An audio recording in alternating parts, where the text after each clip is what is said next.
Fasten your seatbelts. It's going to be a bumpy night. But tell me, Eddie, is that a rabbit in your pocket or you're just happy to see me? Hello, everybody. Welcome to another top 10 discussion. I'm going to remind the chads at the beginning right now and at the end that next week will be Jaws. So we'll do basically the ones and twos around the beginning of the month to time it around July 4th holiday. So normally it would be Cringe Factory, but next Wednesday, a week from today, will be the first Jaws movie. So you can see the poster in the back. So you have about a week to watch it. So before I say hello to the chats, Stieg is my normal co-host for these top 10s. Let everybody know where they can find you and all that fun stuff. Saturday on Teresa's channel for the final book stream thing. We will have done 10 books, chapter by chapter, over the span of 2 years. So that's pretty decent, isn't it? Mm-hmm. Yeah. Yeah, and I think that's it. Mm-hmm. Oh, Maura? Yes. Knock, knock. Who's there? Europe. You're a poo? I'm not a poo. How rude of you. Seriously. Yeah, I know. As soon as I fucking said it. Anyway. I was happy with that one. Yes, you are. But anyway, so thank you all for hanging out with us for this top 10. It is the top 10 TV show intros. It's basically any TV show intro. It could be just music. It could be both music and words. It can be just words, essentially. And because I have a few on my list that are basically both words and music. So like a song? Well, no, not a song. Basically like dialogue. Mm. When I say words, I don't mean like a song. I mean like, well, you'll see when I get to like, you know, a few of them, basically. But it has dialogue in it, like someone saying like an intro. I know who you look like with those glasses. Okay. The Baroness from G.I. Joe. Okay, I'll take that. But and then tomorrow, fingers crossed, I also received my new chair. So my basically new chair, so gaming chair, pretty much. So I'm gonna try to put it together tomorrow, so that way when I stream tomorrow evening, you'll see me with my new chair. I have one of my new lights set up, pretty much, that was gifted to me. Both get the chair and the lights were gifted by the same person, so very much appreciate that. But tomorrow I'll be live on my Twitch. I was originally planning on just staying on Kick for the week, but I figured I'll just do one stream on Twitch. And I'm going to try my hand at that Lies of P demo. Okay. We'll see how far I get in it. I'm not sure how long the demo is. I watched Lethal play it a bit last night. But I'm going to try my hand at it to see if it's going to be worth getting at some point. When I think it's released in September, I want to say. It looked interesting, but it's very Bloodborne-esque, meaning that basically until you hit a new level of sorts or a new segment, if you die, you start all the way back at the beginning. Lethal's death counter stopped at 21. Well, that's not too bad for a demo. But yeah. Now he's keeping count of his deaths. But we are doing, our top 10 TV intros. Like I said, it could be like music. And when I say music, that includes like a song. All right, so basically music / music and a song, or even music and dialogue, meaning basically just speaking the intro. So encompasses pretty much all of TV, both live action and animated. And I discovered as I was making my list, finalizing it today, I watched a lot more animated shows, even now, than I do live action. So it was the opposite for me. I was just faithful to like 7 of them, and then I watched a lot more animated. At least a lot more of the intros for the animated shows stuck out to me. On Sunday, if you're streaming on Twitch or something, Mm-hmm. I bet you might have a new D&D story for people. Yeah. Most likely not Twitch, most likely Kick, but yes, should have a new D&D story because next Sunday, Teresa and I know Teresa's in the chat, will be starting the Call of Cthulhu campaign. So that will be interesting. And Which did you give it was it Call of Spandex? no, I called it Lovecraft and Lycra. Okay. Yeah, because you got to name it. Yes, I called it Lovecraft and Lycra because it's set in the 80s. Yep. And it's not entirely Lovecraftian, but it is essentially Lovecraftian. Yeah, using an 80s version of one of the main cities. Yes. Called Arkham. Yes. Which is probably unrecognizable in the one I've made because I got a bit out of hand with it. So, but from the top, I see Gravy D says, "Hello, lovely Mara Stegan chat. Turn it up. Let's get dangerous." Yes, I know what that's from. Trey is ready for an awesome discussion. Thank you so much, Trey. Good to see you. Orange Hat Reviews. I can feel the vengeance, the Knights, the Batman theme. So, you are really not far off. And 10 minutes before the stream started, yes. And yes, I am 7 away from hitting 200 on Kick, and I'm really appreciative of that. So if you have not followed me over there, I do gaming streams primarily over there now, although I have not given up my Twitch entirely. But if Twitch keeps going the way it's going, I might end up giving it up just because they're making one stupid decision after another over there. So hello, Vanya. Good to see you. And speaking of Teresa, yes, and I saw in the chat that she wrote her character's bio today. I'm going to write mine. I have an idea for my character. I just have yet to write it down. So, but I know essentially what I'm going to kind of do with or at least the background for my character. So, yeah, Steek's still looking fancy. Yes. Yes, this is Steek's Twitter. Thank you so much. Keely, what's up? Good to see you. And this is again our own personal top 10. So if you have your own top 10 lists, I'll be feel free to list whenever we go through it in the chats, whatever your top 10 list is 10, 9, 8, and so forth as we're going down our own subjective list. Now, this doesn't necessarily mean, again, that these are the top 10 of all time TV show intros. Now, these are just our own personal top 10s. So, making sure I don't miss anyone. When there's trouble, you know who to call. Teen Titans. I will at some point get around to watching that Megatron because I revealed to the chat or one of my chats that I have not watched Teen Titans. So there it is. Scribe Light says personal top 5 list: Carnival, The Equalizer, 80s original, Unsolved Mysteries, the 90s era, Batman the Animated Series, Law and Order, the Briscoe and Logan era. You know what? I've been getting into watching older episodes of Law and Order. I've not exactly been religiously watching them, but they've been on TV, and I'll find myself sitting down and watching them. I miss the old, season 1, 2, 3, and so forth. I like George Zunza as Logan's partner. I even liked Paul Sorvino as Logan's partner. But I think Briscoe and Logan was a good pairing during the Law and Order era. Yes, this is my throne. So appreciate it. Like I said, I don't expect anybody necessarily to buy anything, but again, it is very much appreciated. I actually, on my wish list, I have a Lord of the Rings chess set, which is actually pretty cool looking. So I've been pondering getting ahead of you and sending you a cunt candle. Doesn't mean I have to light it. I'm not going to do a stream where I'm building the chair, basically. I'm just going to put it together and you're going to see the aftermath because... Well, you can do it on Twitch. A lot of people tend to screw on Twitch, don't they? Oh, shut up. Oh, that was a good pun. Come on.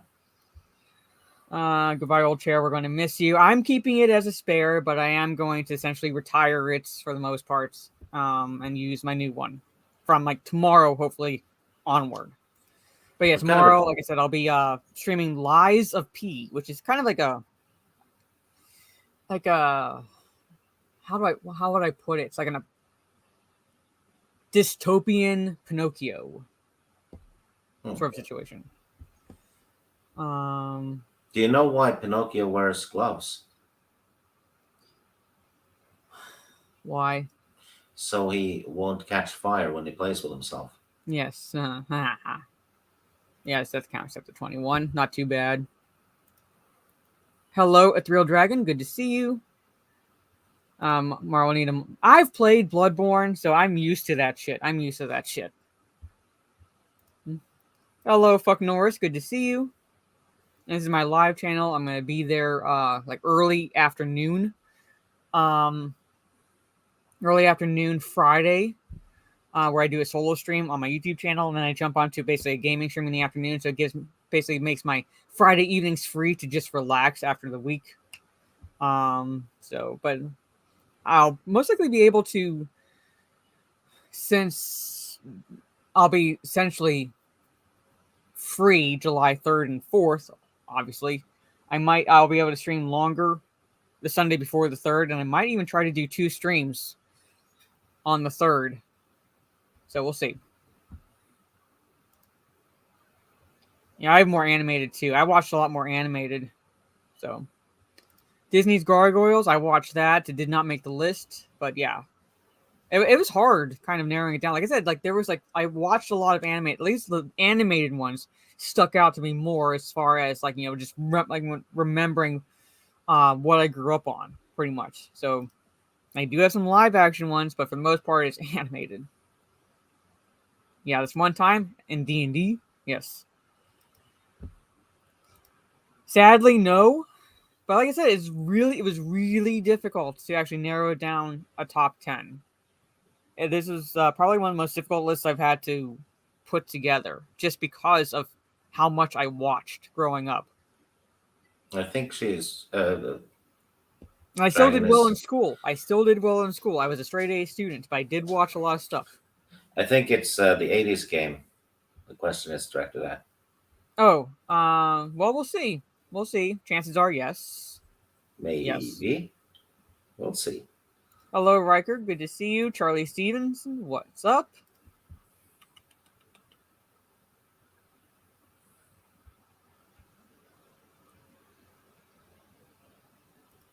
I never got into Nintendo. I never got into Marvel Super Mario. I most likely would not, just because I never got into Mario. So.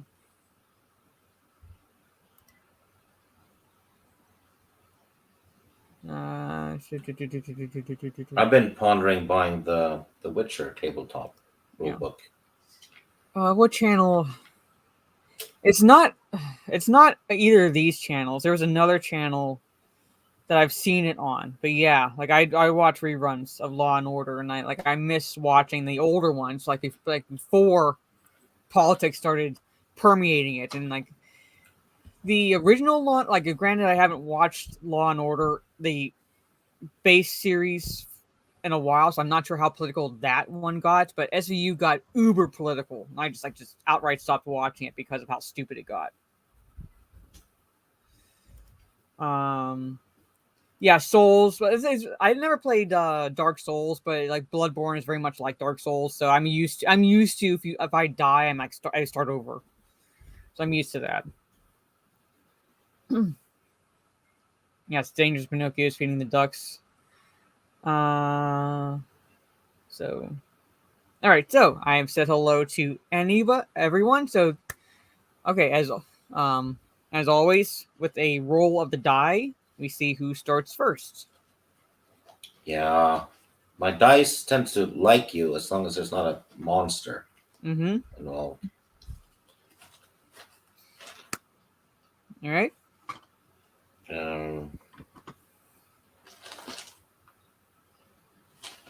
That one. Haven't used that one before.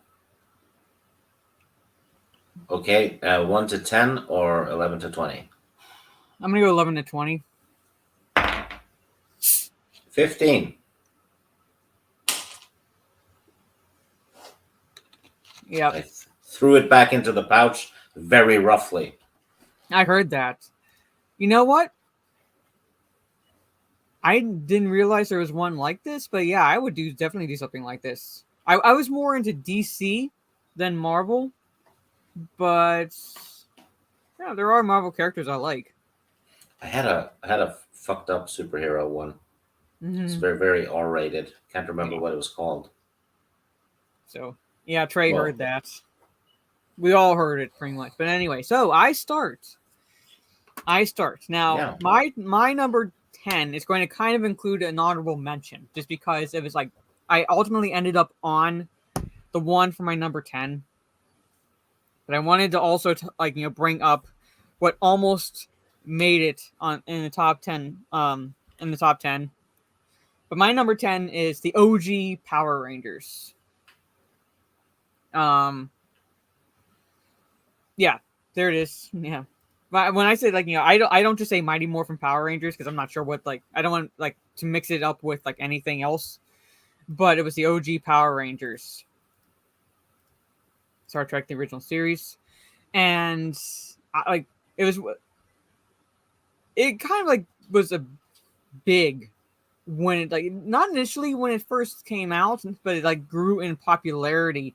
And I don't know if how many people exactly know this about the show, but rest in peace the actors who played the yellow Power Ranger. But when Saban created the Power Rangers show, there was a Japanese show that was airing pretty much. So basically, this Saban,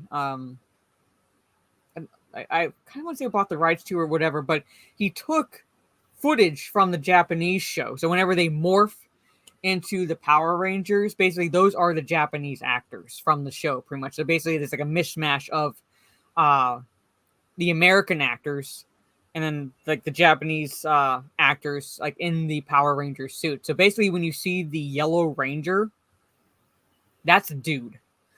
But anyway, and Saban wrote the theme too, pretty much. So you hear it, yeah. There aren't too many words. There aren't too many words in the theme song necessarily, but at the same time, it started playing, and everybody knew what the theme song that was playing was. And the honorable mention that I was going to bring up to talk about the Power Rangers is another show that I used to watch just as much as the Power Rangers, but I don't think it was well known, and that was VR Troopers. And if you have not at all watched the show, the show itself most likely is not aged well. It's a 90s show, pretty much, in VR obviously stands for virtual reality troopers. But I watched it just as much as I did the Mighty Morphin Power Rangers, if not more so.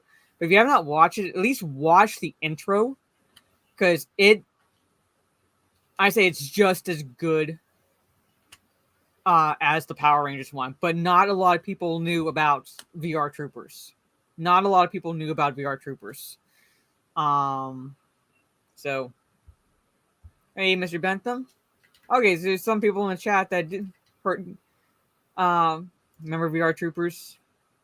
Yeah, the VR Troopers intro is it's, in my opinion, when I was a kid, it just was awesome, and it still resonates to this day. If you have not heard of it, it's very much akin to the Power Rangers, except that whenever they essentially morph, they're transported into virtual reality, and that's where they fight.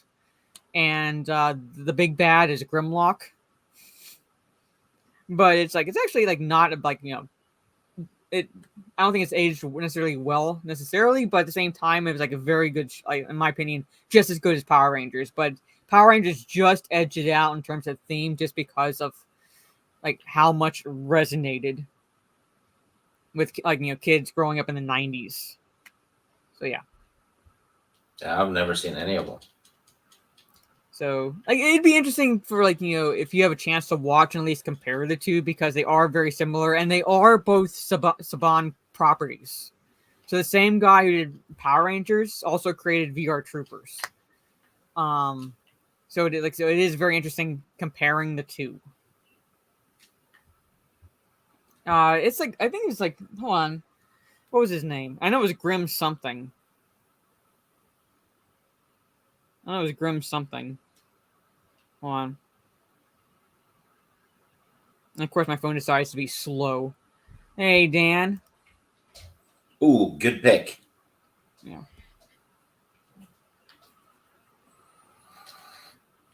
I hate my fucking internet and I hate my phone. Grim Lord, sorry. Yeah, I was confusing it with the transfer. Grim Lord. I knew it was Grim something and with an L. Grim Lord. But yeah, that is my number 10. Was the Power Rangers with an honorable mention for VR Troopers just because they are both properties created by the same guy. So, but anyway, all right. So that is my top 10. My number 10 is Power Rangers, the OG Power Rangers.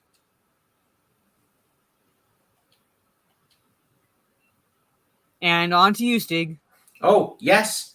My number 10 is a 90s one as well. Pacific Blue. Mm-hmm. Did you ever watch that? No. It's biker cops on Santa Monica Beach. Okay. It's got was it Rick Rosovic? Who was in a lot of 80s movies. He plays the captain, and yeah, it's bicycle cops. So it's Baywatch-ish without slow motion, I guess. And for some reason, they showed it on Norwegian television for years. I mean, a decade. Reruns. So it just stuck in my head. And yeah, Trey Gordon says, yeah, it's very, very 90s. But I most likely heard of it. I just never watched it. Yeah. Well, it's not even my favorite show, but it's the intro because I've heard it a million times because of all the reruns. And, it was campy fun, that show. Good looking women that were cops. Very much not like every 90s show, but there was a campiness to 90s shows. Yeah. Like even like the Power Rangers and the VR Troopers, like there was a campiness to it. But like it was, in my opinion, a good campiness where it's like still entertaining versus like today. 80s leftovers almost, because they were still doing kind of 80s shows, right? Yeah. But they looked a bit especially like the transition from the 80s to the 90s, there was still that feel until like they were like well into the 90s and you started getting a different take on even whether it's like continuing series or like starting a new series, it's like different feels to them. Yeah, this was kind of like, you had an episode per week. So if you missed one, you were still good. Mm-hmm. Yeah. I'll say like on the street. Yeah. Yes, Power Rangers and VR Troopers had messaging of promoting moral behavior, yes, which you do not see nowadays. So, the Animaniacs intro, my channel got hit because I played the intro because Stegan never heard it, and I got a fucking copyright claim, even though I played it through YouTube. So yeah, that one, I don't think that one was my fault. Well, no, YouTube does that. Like they have these bots on the site now that if anything triggers the bots, it's like it'll like automatically put a claim. So it's not like people like the entity itself, like WB or anything. Even though fuck WB, it's not like the entity itself is monitoring all these channels. It's just like YouTube is prostrating itself before these entities by placing these allowing them to place these bots on the site. And so if anything triggers anything from copyrighted material, even if that copyrighted material is on YouTube itself and is being played via fair use, doesn't fucking matter. They basically take advantage, like they flout copyright laws. So, or it's even fucking muted, yeah. But anyway, So those are our top 10s, or our number 10s. So our number 9. My number 9 is one of my old favorite TV shows. Actually, one of my favorite ones of all time, which you need to watch. Twin Peaks.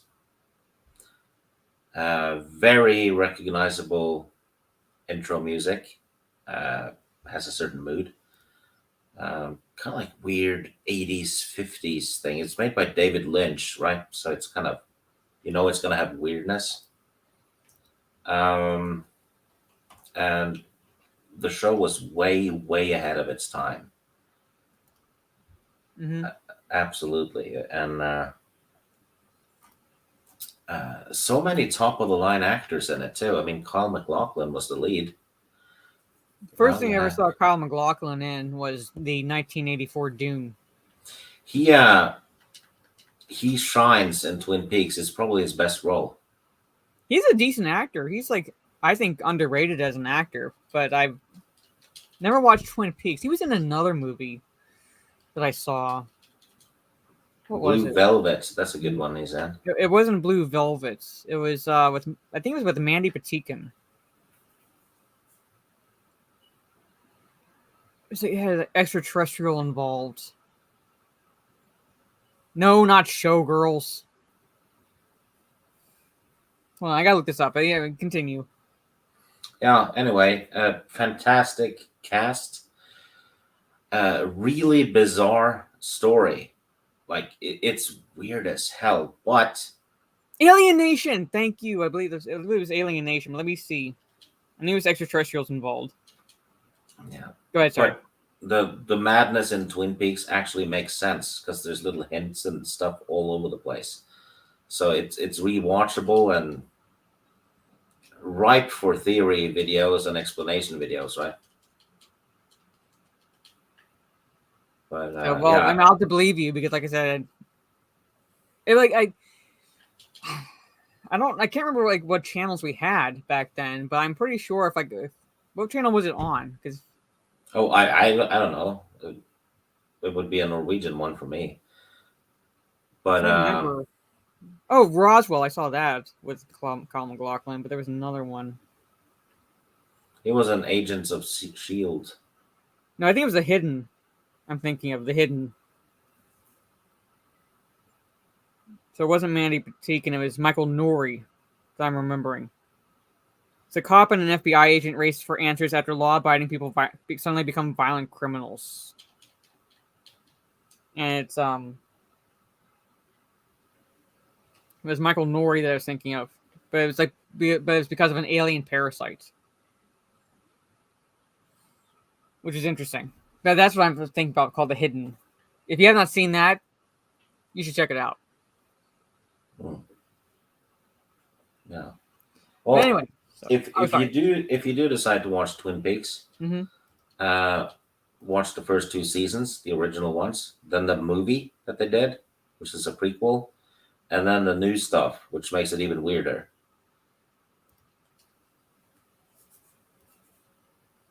But, it is bingeable because the first season is only like 7 episodes, and then the next one is like 20. Mm-hmm. So it's not overwhelming at all. Well, I can't promise this Friday, but I'm gonna try to use Fridays basically from here on out to binge shows since I'm streaming earlier in the day. I'm just so tired by the evening. I guarantee you though, Twin Peaks is right up your alley because it starts with a murder mystery, and then it takes later on a bizarre, eerie supernatural twist. So it's almost Cthulhu-ish in a way, without the monster.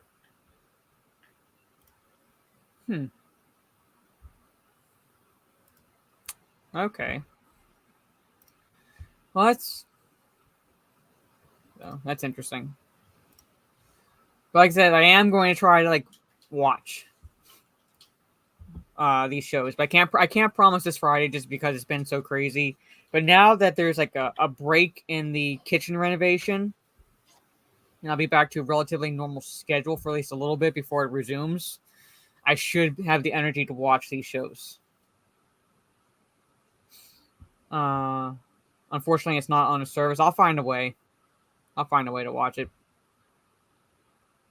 But anyway, all right. So my number. Daddy Omega mentioned Silk Stockings, also a fun show. It's a crime show, slightly on the sleazy side, but not tasteless. I don't know. I more watched Law and Order. So I more watched Law and Order. As far as crime shows. But anyway, so my number 9, and this is to give you an idea like what I was talking about when I said dialogue. Like not a song.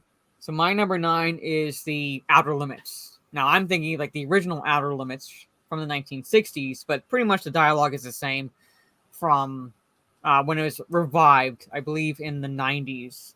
But like Outer Limits and another show in particular like really stand out to me that like also made my list because my dad grew up watching these shows, and then he showed them to me when I was growing up, and it's like again I can't hear the start of the intro without like knowing what the show is. And if you've not seen Outer Limits, basically it starts out with like a very sci-fi-esque theme, but then there's a speaking part.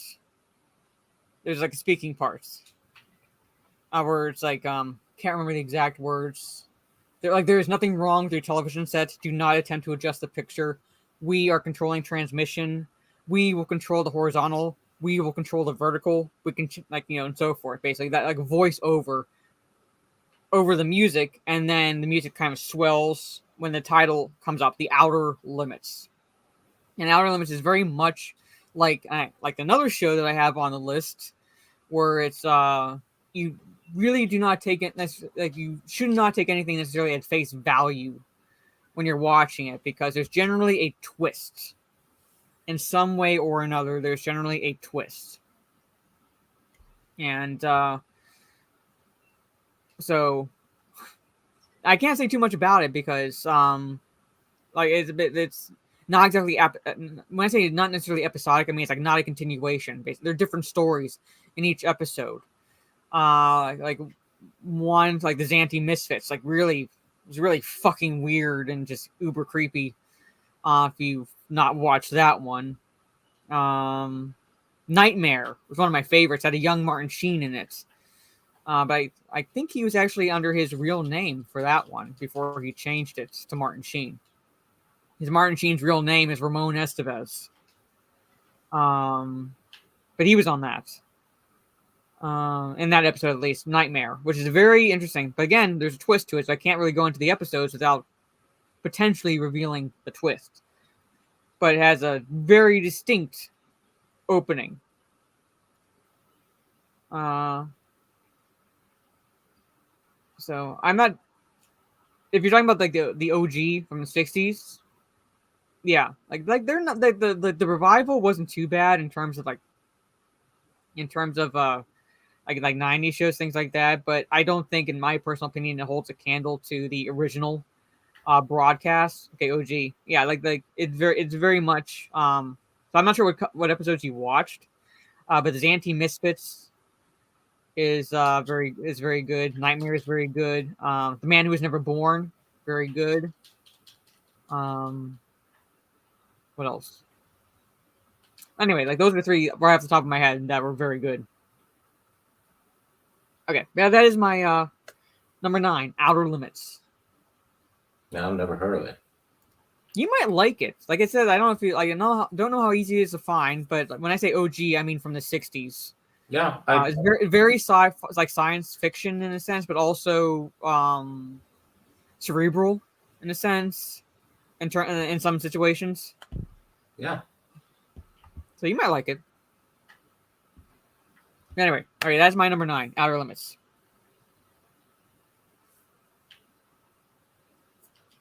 On to you again. No. Well, yes, it is. No, actually, no. Hold on. It's my turn. It's mine. So, Oh, because you did Twin Peaks, right? Okay, so my number 8 really is Hey Luke. Goes with this comment here because my number 8 is Twilight Zone, the OG Twilight Zone with Rod Serling. So another extremely distinct music and voiceover, which I believe was Rod Serling himself doing the voiceover for the OG series. And again, both Outer Limits and Twilight Zone very much was a distinct pattern to them, where it's, again, you can't really take anything necessarily at face value when you're watching the episode, because there's always going to be some type of subversion, but a good subversion of expectations whenever you're watching these shows. One of my favorites is Monsters Are Due on Maple Street. A great example of storytelling and so forth, pretty much. And like I said, good subversion of expectations. Will the Real Martian Please Stand Up is another one that I very much enjoy. Talking Tina. The episode with Talking Tina just freaked me the hell out, but it was very good. What else? Eye of the Beholder. There's another good one. Eye of the Beholder. Shatner, like, A Nightmare at 20,000 Feet also had William Shatner in it. But anyway, yeah, so again, can't really go into the show itself because, again, it's not entirely episodic or like any recurring characters or anything. It's like very much, like individual stories for each of the episodes. So, and that is my number 8, which kind of goes into with the number 9. So Twilight Zone, the OG Twilight Zone. So now it's your turn. Number 8. My number 8 is also a 90s show. I think a lot of people have watched it and like it. The Adventures of Briscoe County Jr. Very catchy intro. It's a Bruce Campbell show, Western, with a sci-fi twist, with Billy Drago as the villain. Basically, his dad gets killed by... I believe it's some villains being transported on a train, and Briscoe's dad is a marshal or something, and he gets killed, and Briscoe has to track down all the the villains, and then it turns out they're after an orb that has fallen from space. Not kidding. That gives superpowers. Okay. And Briscoe teams up with a black bounty hunter guy who is awesome, played by Julius Carey. Okay.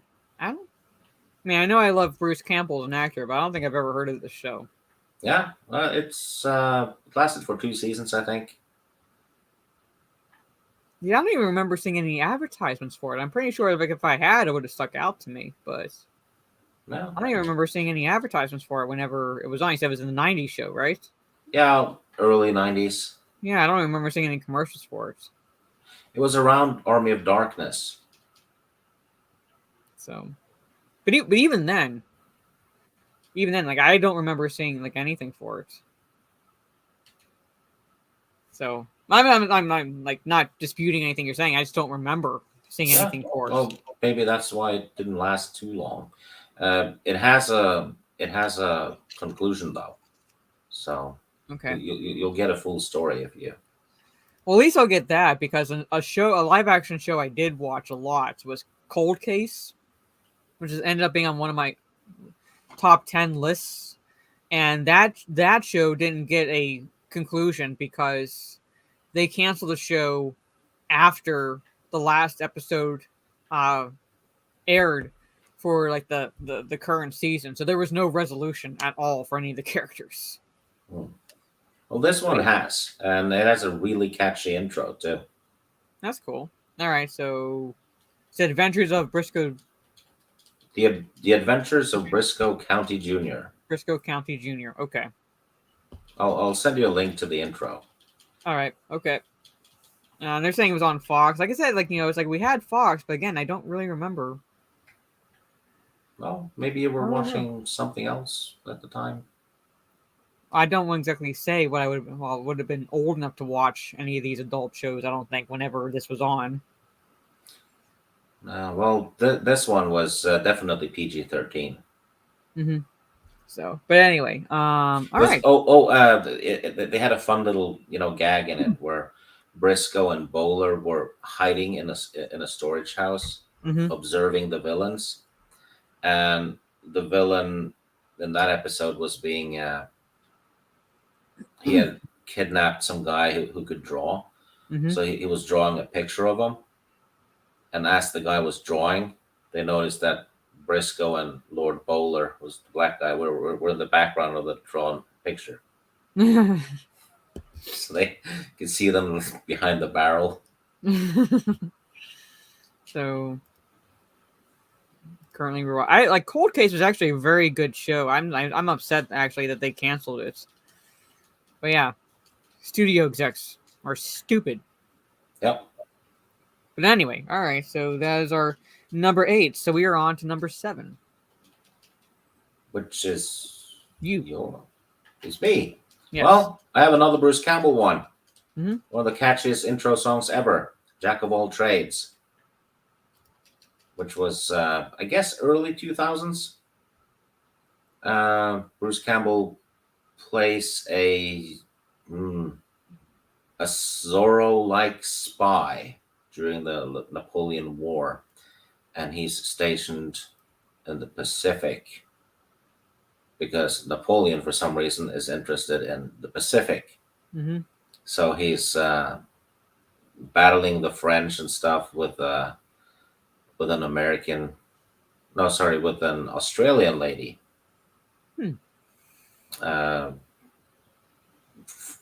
Puns galore, because he's playing a Zorro-like character, and whenever he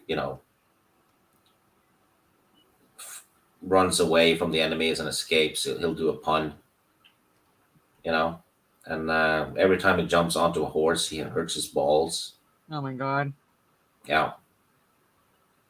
And they use all kinds of weird inventions to counter the French. And it lasted for 2 seasons, this one too.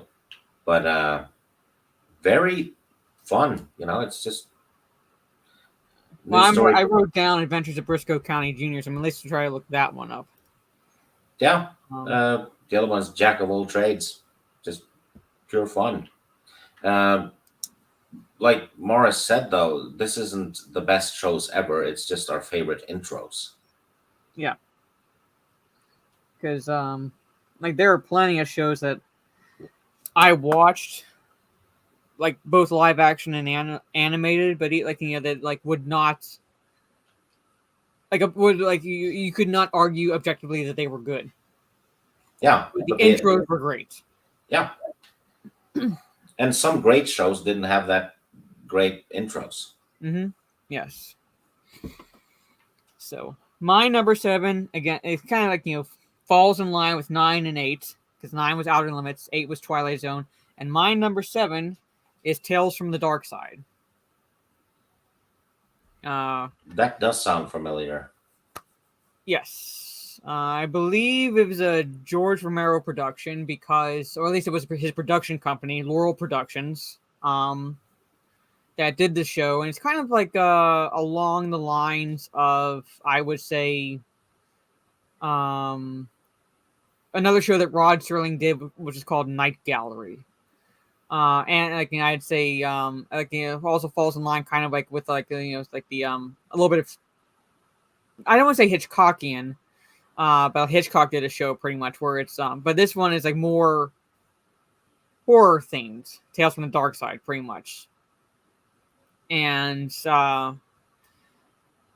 would basically have, set up a scenario in the show, and again would have somewhat of a twist. Now, not every episode necessarily was great. I will full on admit, not every episode of Tales from the Dark Side was was stellar, but it was a show that I grew up watching, and all I could hear the first bars play and like know that you're playing the Tales from the Dark Side theme, because like it starts out like very creepy, and then the voiceover happens saying like how there's a world beyond our recognition, and so forth, pretty much. And like go transitions to the title, which is Tales from the Dark Side. I did watch Tales from the Crypt, but the intro for Tales from the Dark Side stood out to me more. But Tales from the Crypt, the Crypt Keeper was just, yeah. I loved more the Crypt Keeper's puns than anything. But the show itself is also, again, could argue not necessarily objectively good, but a lot better than shows today. I love Thundercats. Would have did not make my top 10, but if we had a top 20, definitely would make the top 20. Tales from the Dark Side. It's like on a channel that we have called Comets, so I watch older episodes occasionally. But yeah, so that's my number 7, Tales from the Dark Side. And if you have not watched it, it's interesting to get into, because I guess it's more of a horror based feel to it than sci-fi. So it's and there was also a movie. If you did not watch it, it has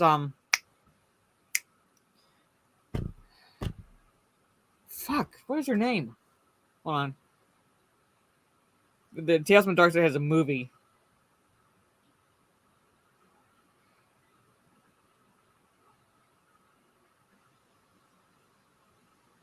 No, not the series, the movie.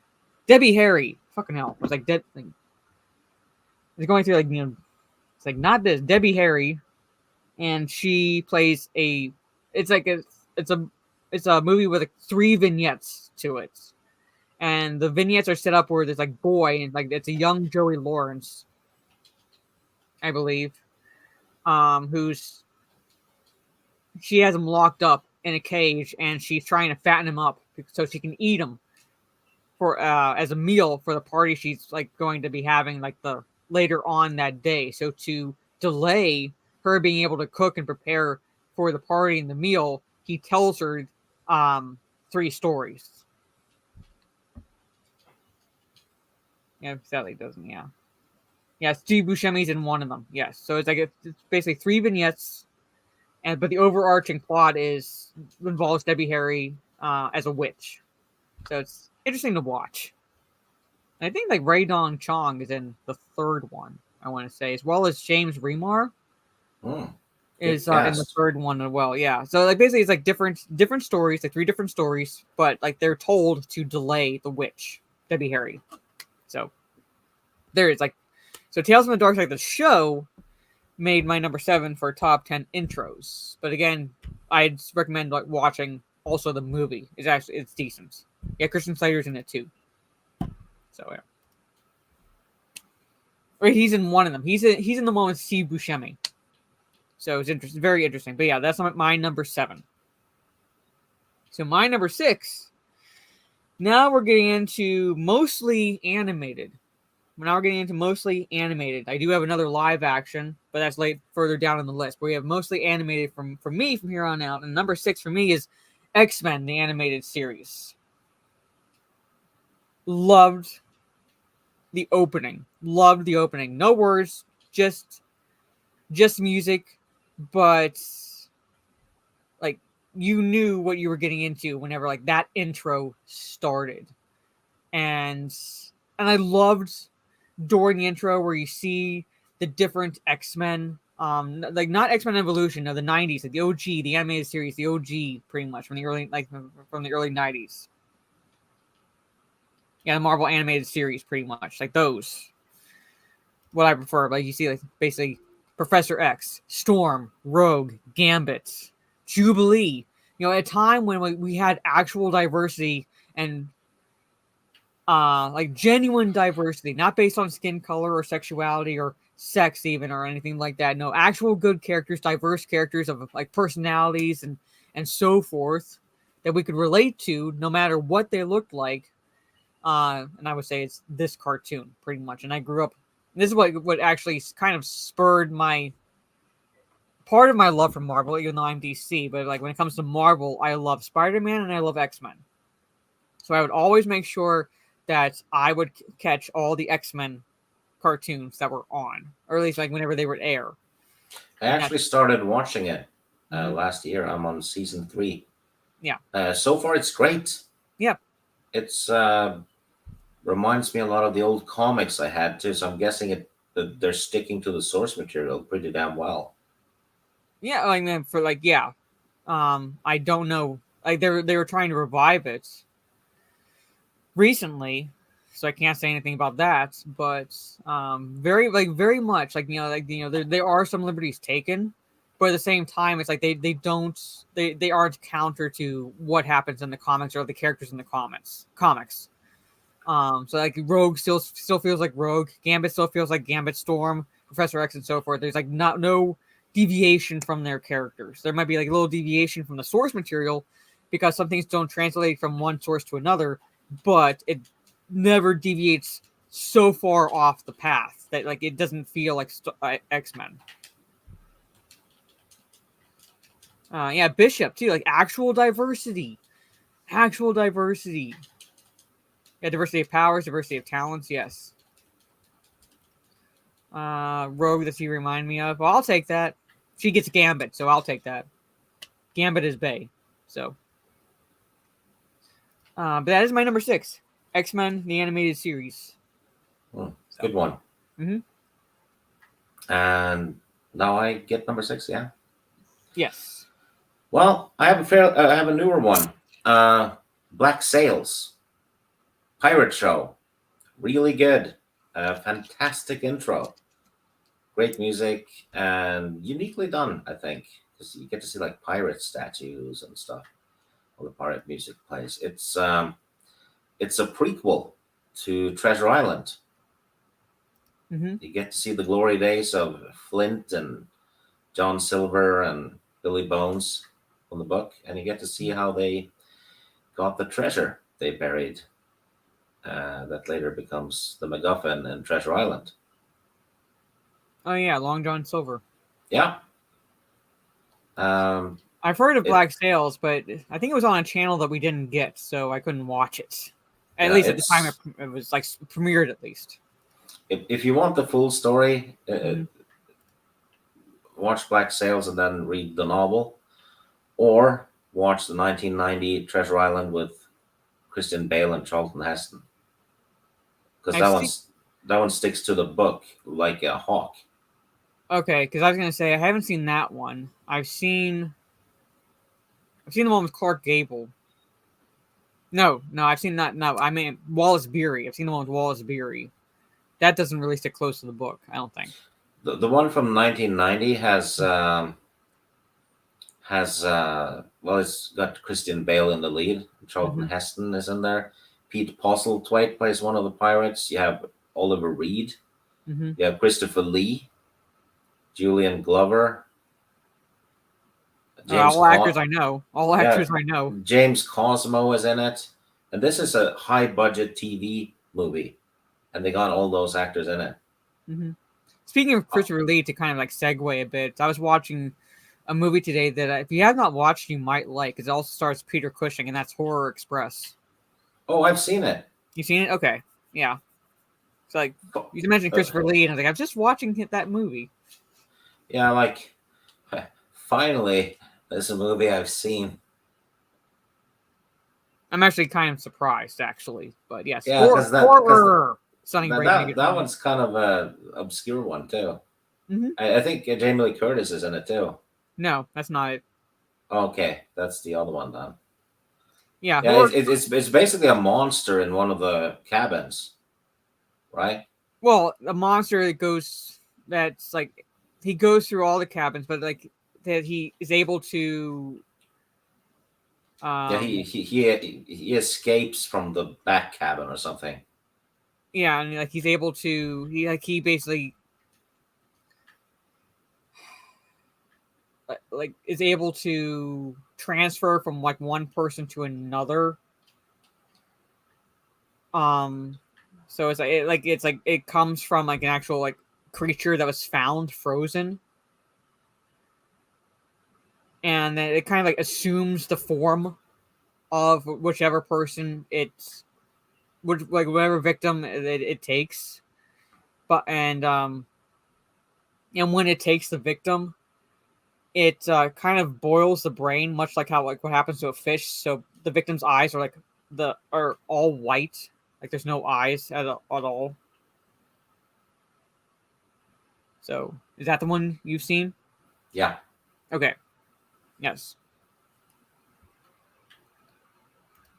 I'd like to offer a small bill for top worst TV show intro. Hey, the Oz. Yeah. Anyway, Black Sails. It's like Game of Thrones with pirates.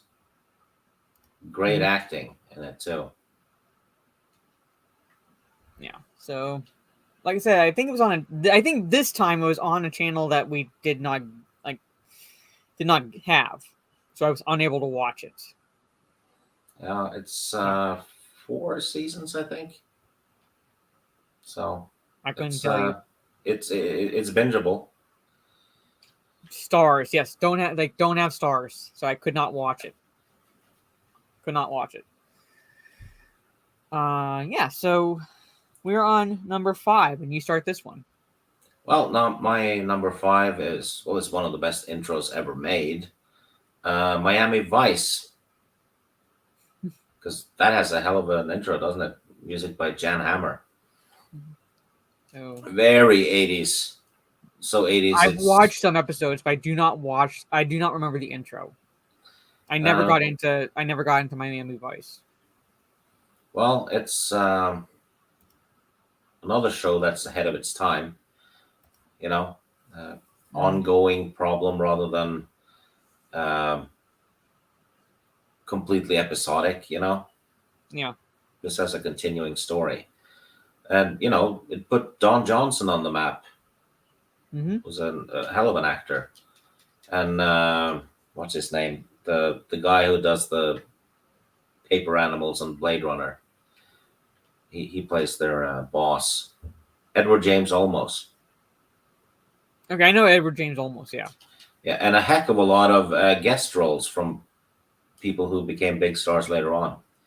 That's what I noticed. Like revisiting old shows is the number of, starting role early parts or roles for who now became like big name actors or actresses. Yeah, the Streets of San Francisco has a lot. Hey, Darth Vader. Of those, and so does Miami Vice. I mean, Liam Neeson's in it as a guest. Mm-hmm. And piles of people, and the same with X-Files actually. But no, Baywatch has not come up. At least it's not on my list. Let's put it that way. I know the intro.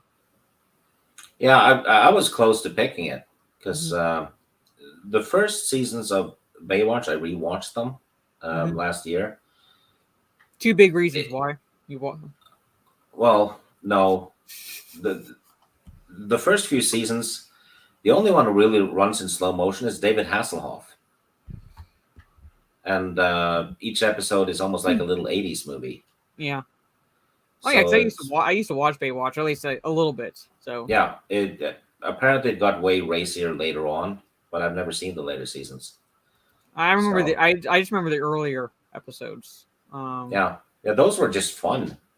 Yeah, but no, it didn't make my list. But catchy theme song though. Same guy who sang "Eye of the Tiger," Jimmy Jameson.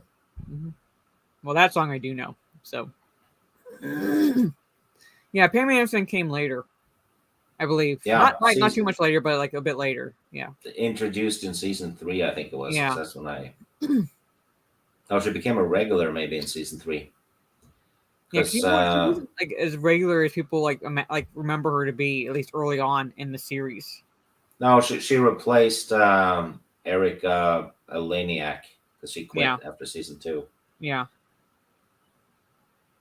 like she was on Home Improvement. Yeah, she was the first. I don't know what you call her title, but she introduced Tool Time with Tim the Toolman Taylor on Home Improvement. Yeah. I can tell you one thing though. I did finish season 3, which had Pamela in it. Mm-hmm. She's a better actress than Hasselhoff. Actually, I'm not kidding, because Pamela Anderson, boobs aside, was not a bad actress. She was perfectly fine as an actress. Mm-hmm. Hasselhoff was not that good. No, he's more memeable. Yeah. Yeah, so like she's decent. She's decent. I don't would necessarily say that she's not great, but she's better than David Hasselhoff. Like she was actually again like in that role for what it was. For what it Yeah. was, she was decent in it. She was Yeah, good. she did a perfectly okay job. Yeah. But the only thing Hasselhoff was really good at, in my opinion, was he actually did comedy quite well. Mm-hmm. Yeah. So that's where he should have stuck to, not serious. I thought it was a bathroom. But yeah, peak acting. You ever see that video, Stieg, of David Hasselhoff drunk and eating cheeseburger? But I think it was in the bathroom. Yeah, the daughter. Was filming him. Yeah. Yeah, that was not cool to put it out in public, though. No. So yeah, I kind of understand why. I kind of understand why she filmed him, but to put it out in public, no, that was not a good move. Yeah, because that's deal with your family problems with the family. Mm-hmm. Yeah. But anyway, so all right, so that's your number 5. Yes, Miami Vice. Yes. So my number 5 has this character that I'm pointing to right now, Dinobot, and that is Beast Wars. All right. Animation does not hold up at fucking all. I will admit that the animation does not hold up at all. Like you go back and like watch older episodes, and like it stands out in terms of the animation. But story wise, I actually preferred Beast Wars to Transformers. I preferred watching Beast Wars to Transformers, and that was my favorite character, Dinobot. Right there. So see that, like, courtesy of Megatron, one of the like great pieces of art that he did for me. So I actually preferred watching Beast Wars, and I think it had one of the best intros ever. And I was just thinking earlier this evening, I'm like going through the list I made in terms of like the intros for my top 10, and I'm like incredibly thankful that I grew up when I did, because I was a tomboy growing up.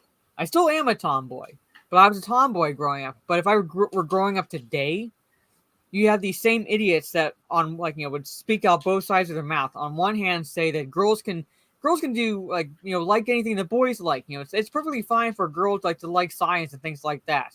And then again, and then these same assholes will turn around and tell me, if I were like growing up today, that because I'm into stuff that's more marketed to boys than it is to girls, then I must have been born in the wrong body. Right? So I'm very much thankful I grew up when I did, because I watched shows like on my list, X-Men, right? Very much marketed to boys, so it wasn't exactly marketed to girls. Beast Wars, Power Rangers, I would say, was more marketed to boys than it was to girls in terms of basically advertisements and so forth. But I would be told that I was born in the wrong body today, pretty much. But yeah, the story-wise, it holds up. Animation-wise, it doesn't, but story-wise, it very much holds up, and I very much would recommend, if you have not watched Beast Wars, watch it. I'm not saying that Transformers is bad when I say I prefer Beast Wars over it, but I loved Beast Wars. So yes, these are my blue light glasses. I've been staring at my computer most of the day. Power Rangers made my number 10 on my top 10 list. Right? But yeah, if you've not watched it, I recommend watching it. Story-wise, still holds up. Character-wise, still holds up. Some of the best characters, and they're not even human.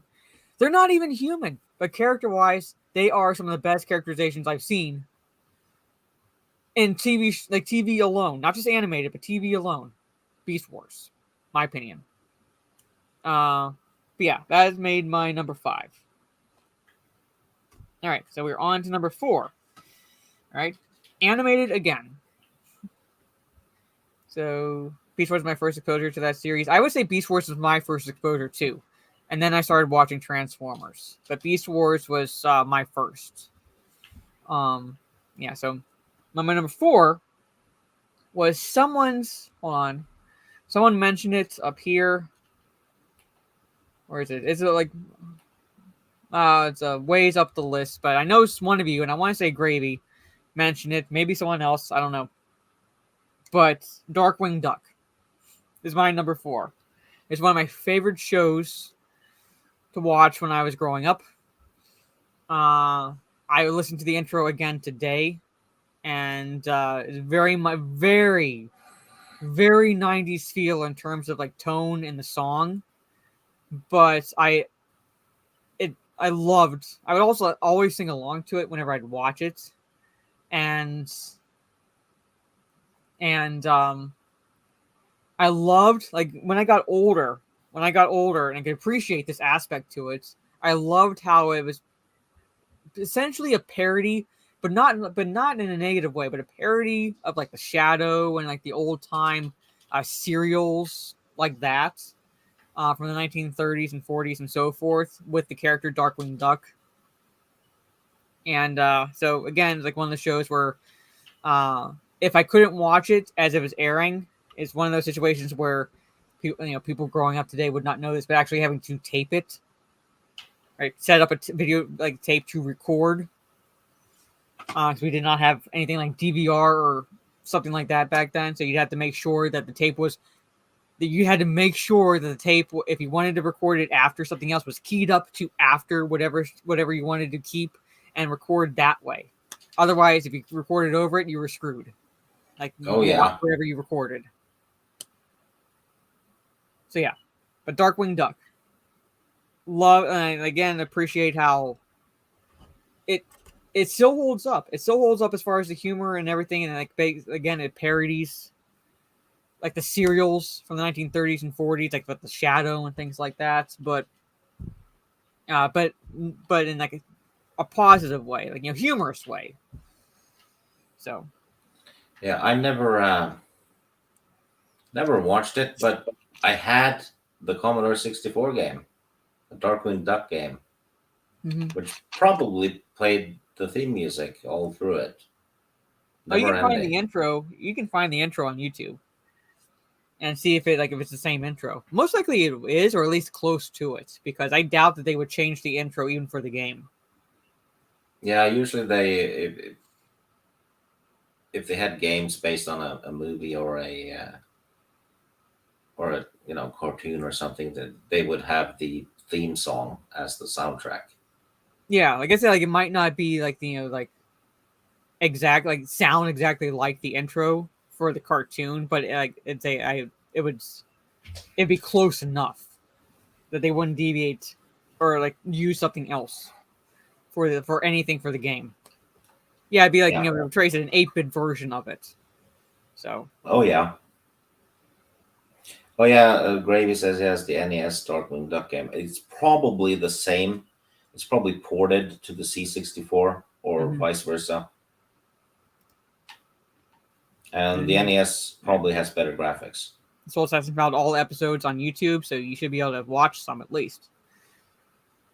But it's like one of those ones, one of those cartoons that's I made sure to watch, loved it, and it's also a time when there were still Saturday morning cartoons that you would actually willingly get up early just to go downstairs and watch all the cartoons before your parents got up. Yeah, so. But that's my number 4, Darkwing Duck. Okay. Now on to you. My number 4. Yeah. Well, I have an animated one, finally. Mask.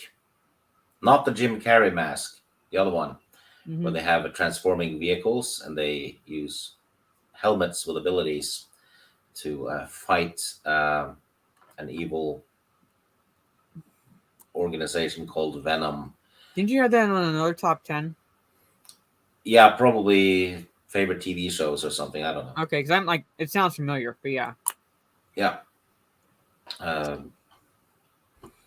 Basically, it starts with every episode starts with Venom doing something, and then the computer at Mask headquarters picks Mm-hmm. the agents to be used for that mission, whoever fits the bill the best or something. So you have they switch out characters now and again. Yeah, all the episodes are. You should watch one, just see what it is. Yeah. And the good guy's leader had a kid named Scott, I think, who had a robot who can transform into a scooter. He was named T-Bob. And they got into their own kinds of trouble now and again. So. And Oh I yeah, tried Soul to Assassin match is with- correct. It's not a mask, it's a helmet. And the mask toys were great. They were better than most toys in the 80s, actually. They were really well made. Mm. Like, evolution of toys is actually fascinating to watch. Yes. So, like how they And- change from decade to decade. And the video games as well. Mm-hmm. So, yeah. So, like I said, Soul, like these are all the episodes. Check out, and also the Darkwing Duck episodes. I love how you can find this stuff on YouTube, but God forbid I play the intro during my stream. Yeah, it's I'm gonna give YouTube credit for this that they're making all these old cartoons and stuff available. Mm-hmm. You know, because the hate YouTube or not, that there is actually a good thing. You know, I'm not saying it's a bad thing, but it's like someone can do that, like upload all those episodes. yeah, Fair use, pretty much upload all of them, pretty much. But I play the intro during a stream and I get hit. remember when I was uploading stuff, I would upload episode 1 of all kinds of cartoons, Mhm. and I got away with it. Yeah, so it's like No you problem. can do that. You can do that, but if you play an intro or something during a stream, you get hit because of Yeah, a because bot. that was so weird. Because you got in trouble when you played one of the one of the It was the Animaniacs like theme because you hadn't heard it. yeah. It wasn't just that. It was one of the the funny commercials I had. Yeah. Because you played one of those, and I think that stream got taken down. Something, yeah, it got hits for some stupid reason. But yeah, like I said, it's just if you're going to allow one thing, then allow the other, pretty much. Yeah, and but I had no warning that you might get in trouble for that one, because I got no problems uploading it. yeah, Right? yeah.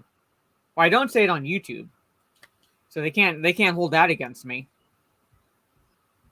Yeah, YouTube hates women, pretty much. Yeah, so it's not Mama Susan, it's Papa Susan now. So Papa Susan is a misogynist. But anyway, all right. So those are our number 4s. So now we're on to number 3. And it's my turn, I think. Yes. My number 3 is another animated show. Mhm. One I could not get enough of when I was a kid.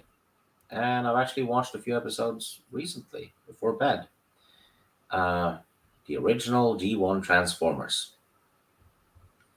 That one, though, had 2 intros because they got, actually I had 3, but the same song, though, in season 1 and 2.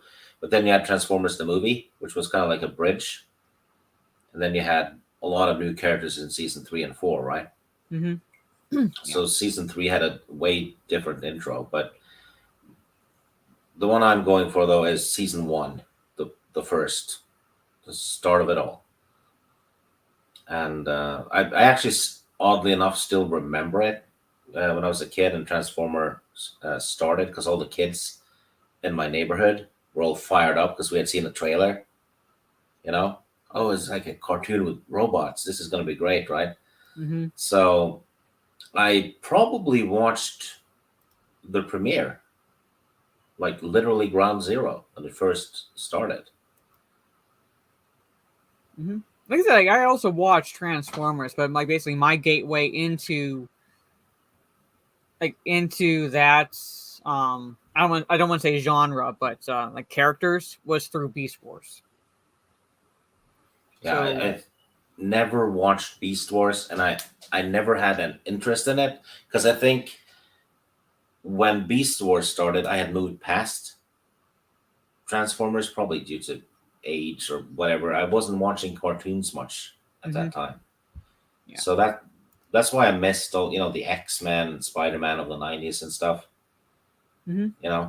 So but I've been trying to catch up a little on things. Oh, there's quite a bit of episodes, pretty much, but like they, like, in my opinion, they're worth either watching for the first time, even now, or revisiting, because like we do not get stuff like that nowadays. Not even in cartoon form.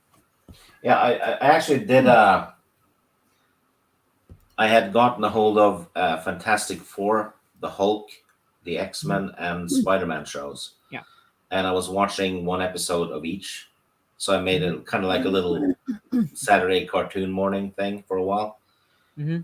And so I watched the first season of all of them. And figured, okay, if it's great, I'll continue watching them. So I'm left with Spider-Man and X-Men now. I didn't.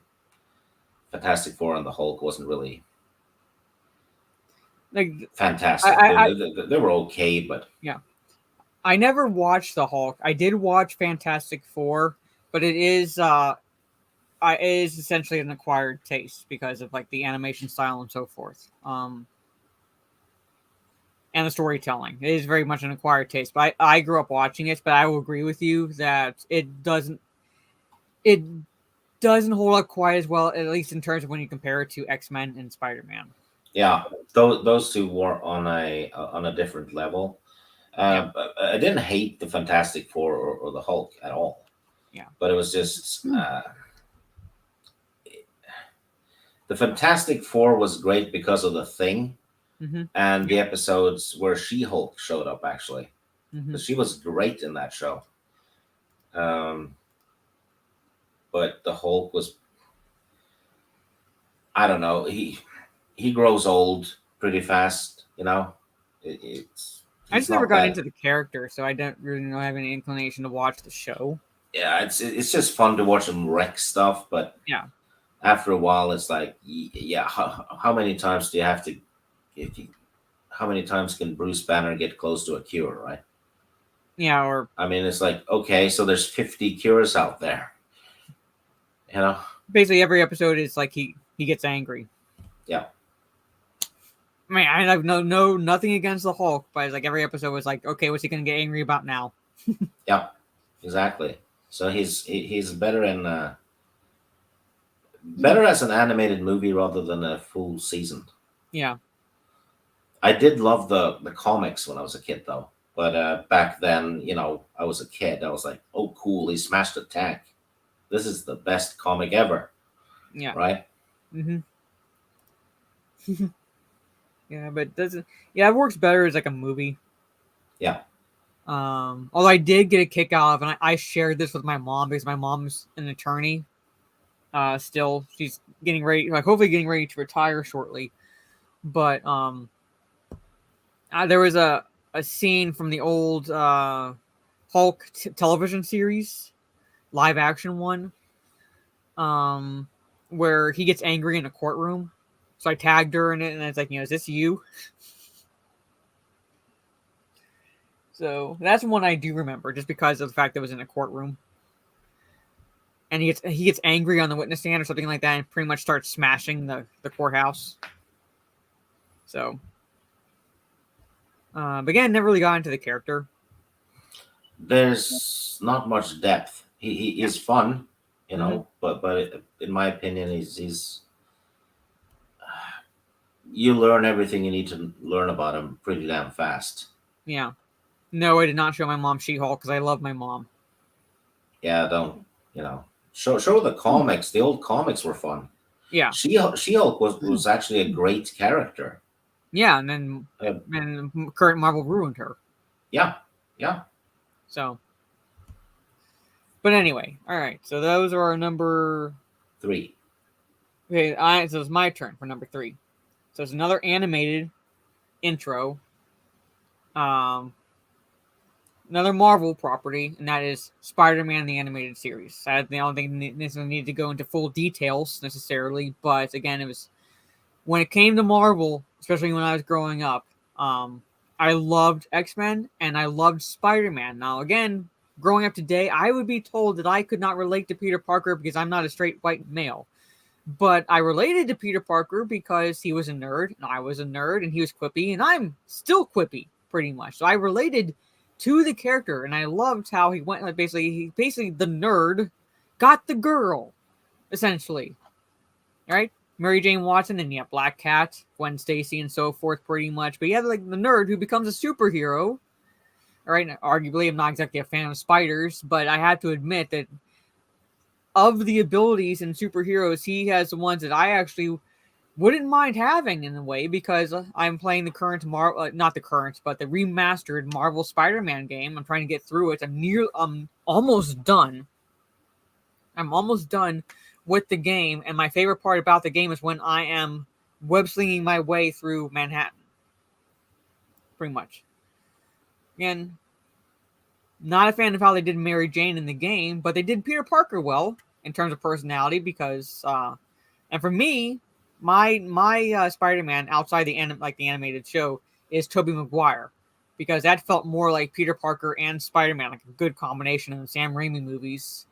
And then progressively got worse from Andrew Garfield to Iron Boy Jr. pretty much. I didn't think the first Andrew Garfield movie was bad, though. That one I liked. The movie itself was decent.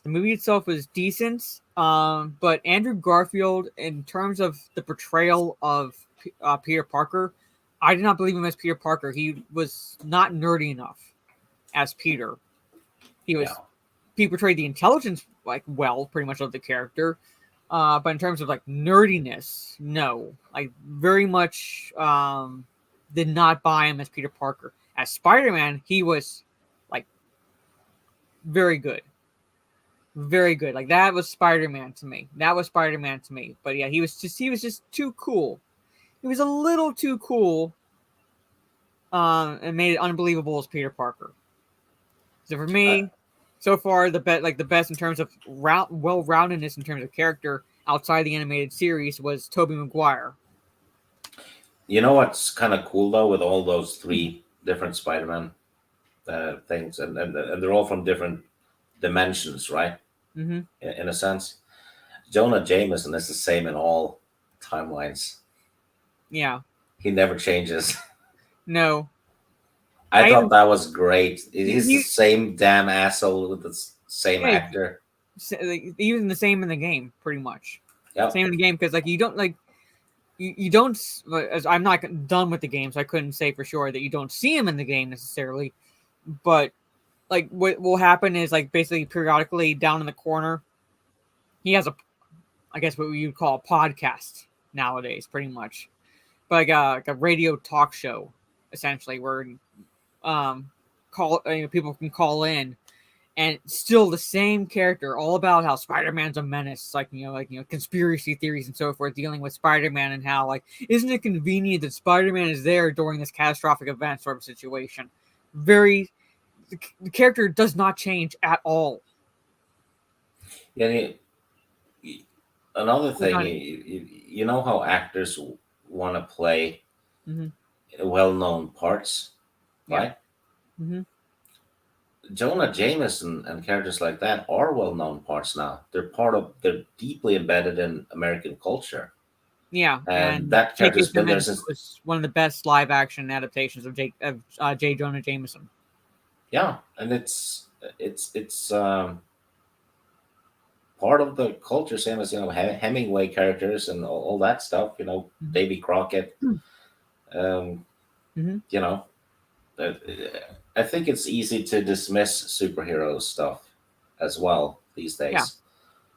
But people easily dismiss it because it's not exactly highbrow. But no, it's not. But storytelling wise, it's actually better than I think most Oscar films. Yeah, it's especially back in the day with the original comics and stuff. Yeah. It made kids read. Mm-hmm. That alone gives it a shitload of value that you can't really measure. Mm-hmm. Yeah. So, and I will agree here. I haven't really watched the Tom Hardy Venom movies, and I have really no intention to, at least not anytime soon, because of that's not Venom to me. But I don't blame, like, in terms of like Venom in the Sam Raimi films, I don't blame Sam Raimi because that was the studio stepping in and making him add Venom to the third movie, which ruined the third movie in my opinion, because it was just supposed to be Spider-Man, or not Spider-Man, Sandman as the villain, because Raimi was using villains he knew and liked. Yeah, it was He using the knew old school characters. ones. Yes. But the studio stepped in, like, and forced him to include Venom. So it made the entire third movie disjointed because of that. Yeah. So I don't blame him in that portrayal of Venom. But yeah, like, there's not been any good live action Venom. Yeah, they completely miscast the actor as well, and I'm pretty sure he got the role because of that '70s show, because he was really popular at the time. Yeah. And he ended up looking, like he couldn't act at all because it was miscast and it was poorly written. Yeah. But the actor is actually good. Yeah, he's a decent actor. But it's just that, like, again, like, it goes into like Sam Raimi did not know the character that well, so it shows in the writing, and it shows in like how because of the writing that actor Topher Grace, I believe his name, is like miscast, like horribly miscast in that role. I actually liked him in the Predator movie. Now that's another subversion of expectations. Yeah, that's done well. The movie itself is not exactly great, but again, there's a way to subvert expectations and not it be shit. Yeah, and that one was pretty good, and it fit the story. Yeah. So he like showed that he could act, but he was miscast in that role, unfortunately. So. But yeah, so those are our number threes. Like Spider-Man the Animated Series is my number 3. If you have not watched that show, I highly recommend going back and watching the older episodes because they still hold up, and they hold up a lot better than the MTV one that came out afterwards. So, yeah, Trey says Topher Grace would have been a better Peter Parker. Yes. Yeah, I can see him as Peter Parker. Yeah, like he has like both the nerdiness and the quirkiness. Yeah. Yeah. And he kind of has the voice too. Yeah. So he would be more believable as Peter Parker than Eddie Brock. Yeah. But yeah, that is my number 3. So we're on to number 2. And it's my turn to start. Back to a live action show. Very much was like a big part of growing up. All right. I'd make sure that every week I would watch the episode, make sure that I was done with dinner and in front of the TV when the show started, and that is Buffy the Vampire Slayer. So it basically combined my love and enjoyment of vampires and martial arts in a way. So basically supernatural and martial arts. And done well. Yes, Joss Whedon is a grade A asshole, pretty much, and he is very much a despicable person. But he did create an incredibly good TV series adaptation of Buffy the Vampire Slayer, because the movie came first with Kirsty Swanson. And a few years after that was the premiere of the television show with Sarah Michelle Gellar in the title role as Buffy the Vampire Slayer. So, for those I guess who are not necessarily familiar with the show itself, basically a chosen one is born that is the protector of humanity against supernatural elements, in particular in this case vampires. So like in each generation is born a slayer, and in this case it was basically a teenage cheerleader in California. All right, so again, kind of like the good way to subvert expectations, where it's like she's not a perfect character. She's very much not a perfect character. She does have her weak moments. But she actually loses to begin with. Yes. She gets killed, basically. and but that just like reflects the well-roundedness of the writing, right? Because like she also doesn't win by herself most of the time, because like she has her friends. She has Xander, she has Willow, Giles, who's the Watcher, basically guides her through as she matures as the Slayer. Even Charisma Carpenter's character, what's her name? Cordelia. Who was actually supposed to play Buffy. Yeah. All right. Like basically like demonstrated like a show, like, well, that you could have a hero, all right, that's not perfect. And needs help. Yeah. In some situations. And they also made the villains shine. Oh yeah. I mean, Spike and his psycho girlfriend, they were awesome. The psycho girlfriend was played by Juliet Landau, who is Martin Landau's daughter. Yeah, she was amazing in that one. She's really good as a psycho. Yep. Yeah, it's like she looks like a psycho. I love how people were all about Angel, because like basically Angel's the is a vampire, but he's like tortured because his soul was put back into his body, so he like remembers every like horrible thing he's ever done. So he's like living with that pain. But once Spike came onto the picture, it was almost like Angel Who. A buddy of mine looks Spike. like him. Yeah. I have a friend that looks like a cross between Orlando Bloom and Angel from Buffy. Yeah, I do remember this Repo the Genetic Opera. I do remember that. But yes, Anthony Head was in that, and he plays Giles. You might like Buffy the Vampire Slayer, Sailor Mercury. It does start going downhill when a certain character is added later on, and that character is Dawn. And I'm not going to say too much about her character. That's just in my opinion. But for the most part, it's like an actually decent show. Decent, like 90 show to watch. I really enjoyed it. Yeah. So if that's James Marsden's, yes, that's Spike. So like, he's a great character, but there was something about James Marsden's portrayal as Spike. Like once he came onto the picture, it was like he stole whatever scene he was in. And holy damn, he could do an English accent. Yes. Like he was good. He's American. Yeah, and he was good. Yeah. Yeah. Faith, when Faith was added, she was a good character. Yeah. Oh, yeah, she was Marsters, awesome. That's what I meant to say, Marsters, basically. But like I said, nothing against Angel. I do like the character of Angel. But once James Marsters' character, Spike, comes onto the scene, he steals whatever scene he's in. So. And he was in the remake of House on Haunted Hill. It was a small role. Like it was like basically like a really small role at the beginning, but he was in the remake of House on Haunted Hill. I watched that in October for the Halloween movie watch thing that was going around.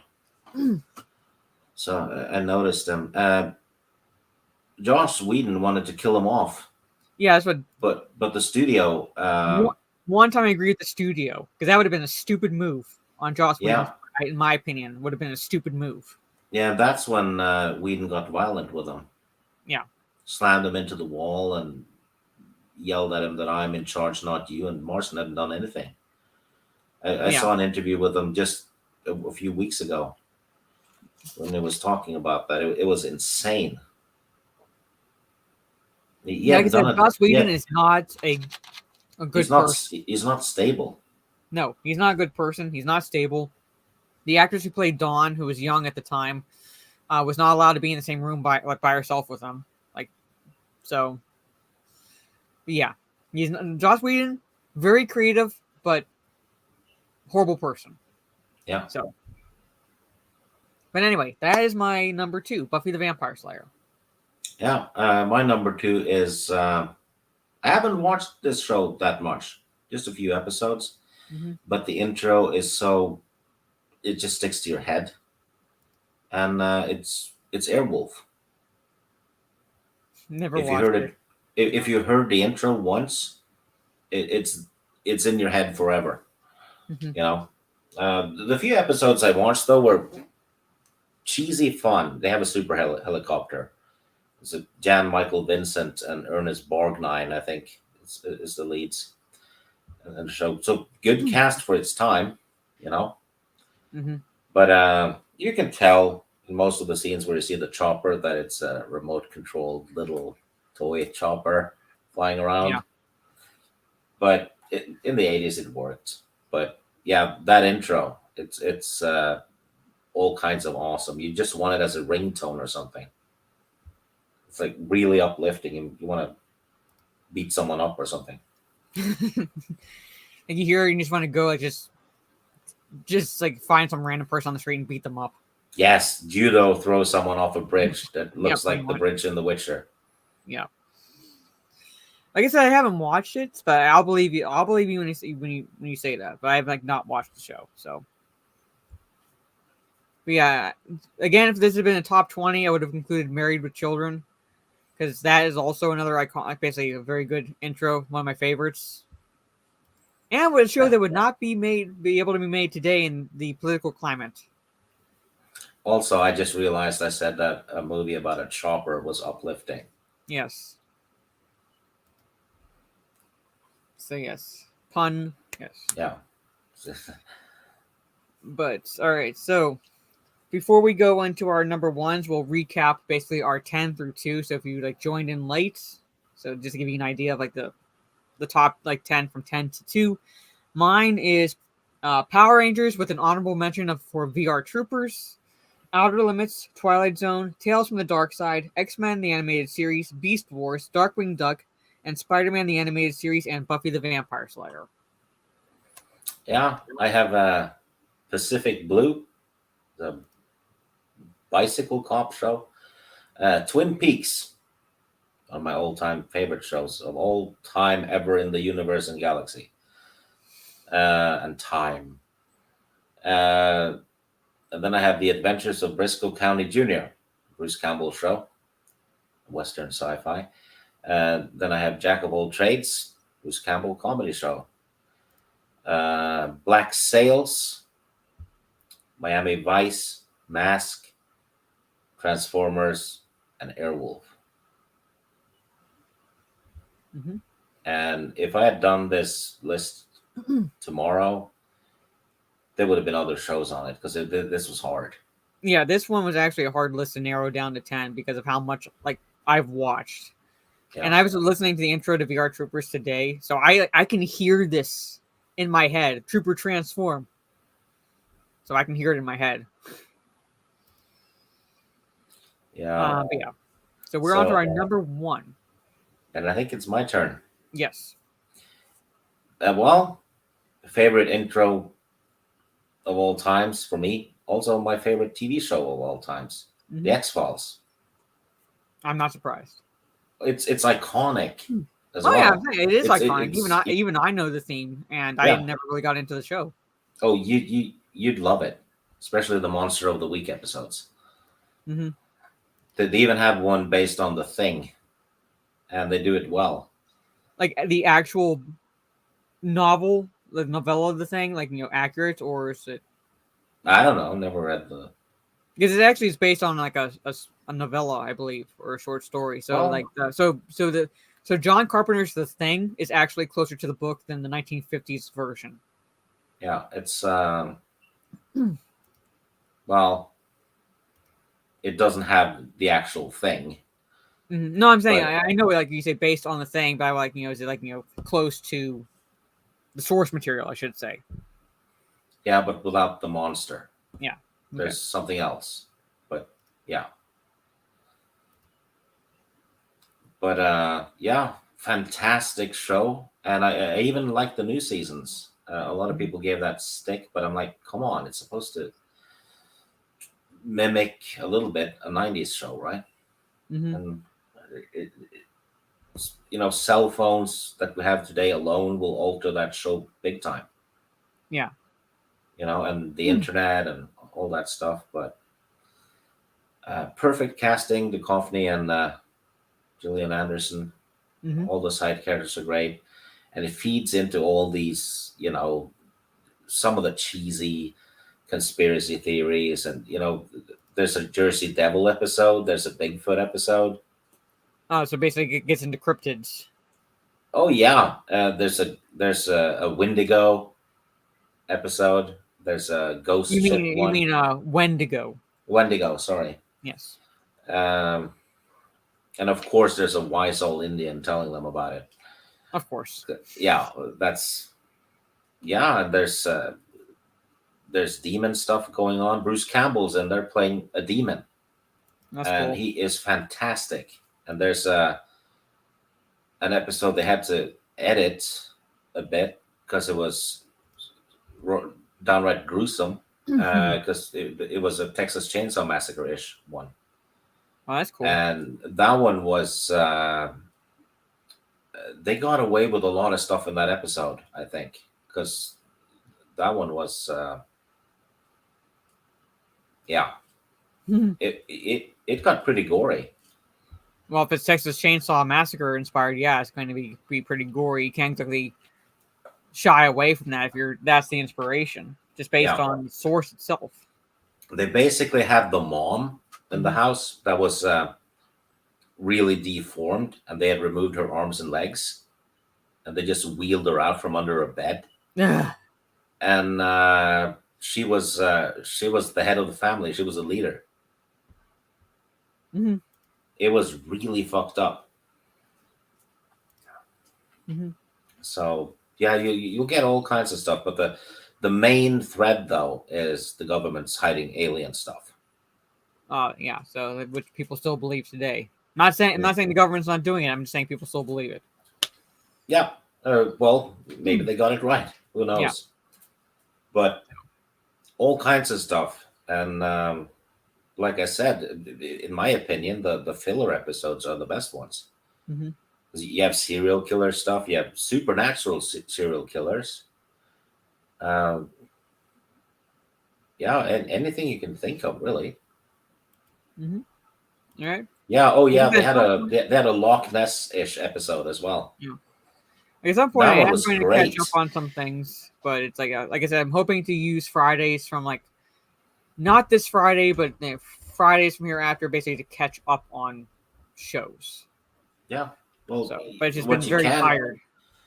X-Files though is 11 seasons and 2 movies. Mm-hmm. I mean, the show was so popular it got movies released in the cinema.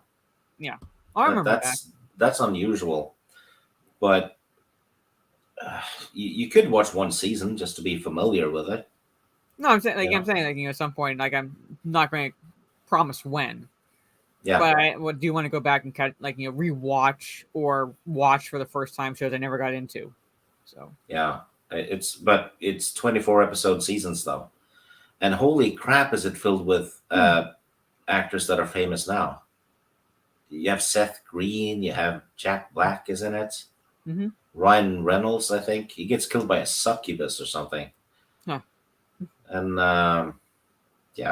there's Breaking Bad guy, I think, is in there. You mean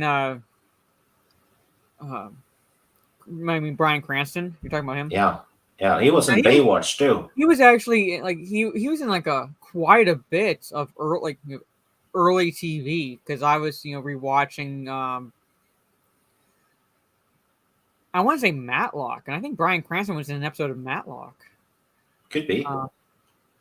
Yeah, he's more known as the dad in Malcolm in the Middle, and then Walter White in Breaking Bad, but he was in a lot of TV, more than I think people realize. Even before he was the dad in the Malcolm in the Middle. And Taylor Mercury saying that he voiced monsters in Power Rangers too. He was in a lot. Did you see a lot more than people realize? Did you see the episode where Arnold Schwarzenegger was in Streets of San Francisco? Wait, what episode? What? Streets of San Francisco, the one that made Michael Douglas famous. No. Oh, Arnold was in it before he had done any movies. And some lady was dating him, and he started doing bodybuilder poses for her, and she started laughing, saying he looked like a gorilla. And he was like, "Stop it, stop laughing." So he started shaking her till her neck snapped. Oh, and he ran off. Mhm. It's I didn't realize that. It's Okay, that's cool. hilarious. Yeah, I knew he was in the new Power Rangers movie, which is basically a long ass advertisement for Krispy Kreme donuts. But like I said, he was in a lot. Like he was in quite a bit early stuff that people don't realize. So, like he didn't just spring onto into TV with Malcolm in the Middle. He's been around for a lot longer than people realize. But yeah, so that is obviously your number one, X-Files.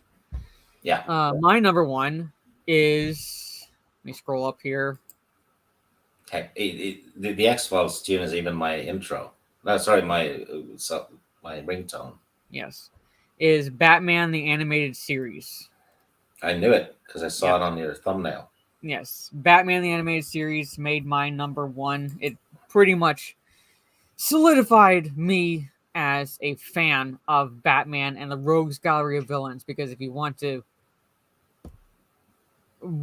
good storytelling, right, even with Batman, like we know Batman's origin stories. See you, Orange Hat. Yeah, and next week will be Jaws. I'll remind people of that pretty much. But the intro is so iconic, and they actually show the villains as they are villains, not like beings that you should be sympathetic for or anything like that, or like any type of an emotional gray areas. No, the Joker is bad. Like Joker is a villain. Two-Face is a villain. Penguin's a villain. Poison Ivy's a villain. The only one that's even remotely in a gray area is Catwoman, and that's because she and Batman have a thing, pretty much. But for the most part, she's not supposed to be entirely good. All right, but they actually she's a villain, but she's not a psycho. I know. I'm saying it's like that's the only one that would even remotely have any gray area, but that's only because of like her and Batman having a thing for each other, because she would sometimes help Batman, but she herself wasn't good. But they actually show the villains as they were pretty much, and you cannot get past the iconic theme. Like once it started. You didn't even have to see the title, the animation intro pretty much to know what intro was being played. Okay, Mr. Freeze to an extent is sympathetic, but even then again he's not it's in terms of his motivation pretty much, but he himself again is not good. Like he's actually when he's a villain, he's a villain. Like he's not misunderstood or anything like that. Like his motivations are sympathetic, but in terms of characterization, he's not a misunderstood villain. No, he's as a villain, he's just a bit chill rather than everyone else.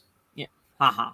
But anyway, yes, obviously, people who know me already know that my love for Batman, and that puts him at the number one spot in terms of TV show intros. Batman the Animated Series. All right. Yeah, which I would love to go back and rewatch. That one's a 10 out of 10. Yes, very well done. Yeah, very well done. And I'm gonna get it on Blu-ray. It's high up on my list. Yes, he'll kill if he has to. Yes, I'm saying like I said, in terms of motivation, sympathetic, yes, but not misunderstood.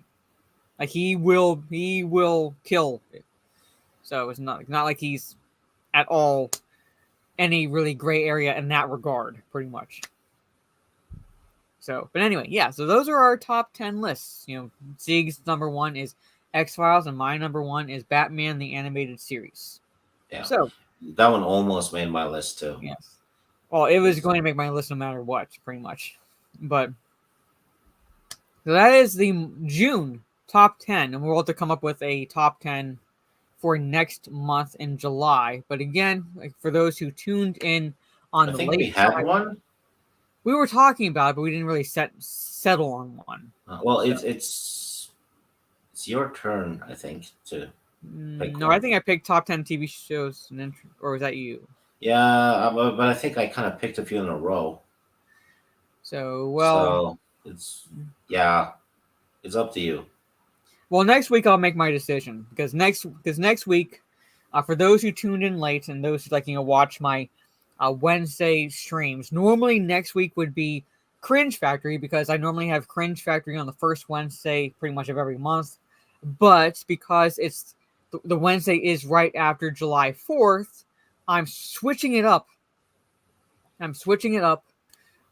Next month and putting the 1s and 2s streams first. And when those who do not know the 1s and 2 streams, basically I and my co-host, normally Orange Chat Reviews, will talk about the first and second movie in either like, say, for example, Boondock Saints 1 and 2, or in a franchise, essentially, in a series. And next month will be Jaws and Jaws 2. So you have a week from today till 8 p.m. Eastern on Wednesday to watch the first Jaws movie. So we'll be talking about that classic right there. I've watched it 50 times. Last time was a couple of weeks ago where I watched all 4. Yes, so you have to remember, since you mentioned you wanted to be part of it, if possible, if you're up, that'll be next week, not Cringe Factory.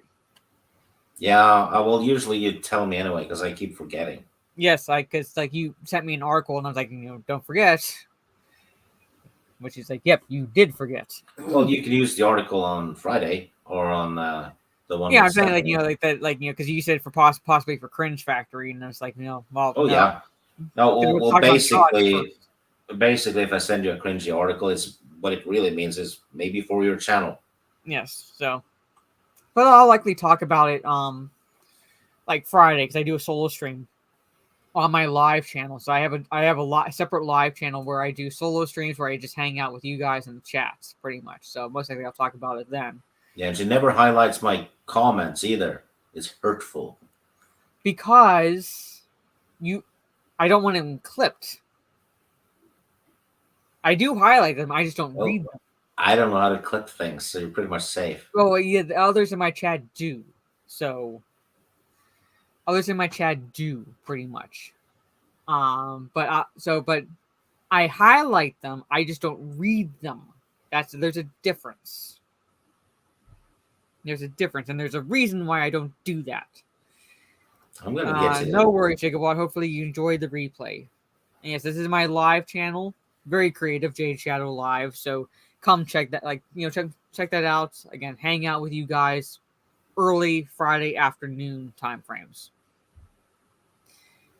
So, you are a trustworthy chat. You are a trustworthy chat, Soul Assassin, because I trust that you will find any and every way in your power to clip anything embarrassing of me. So I do trust you in that regard.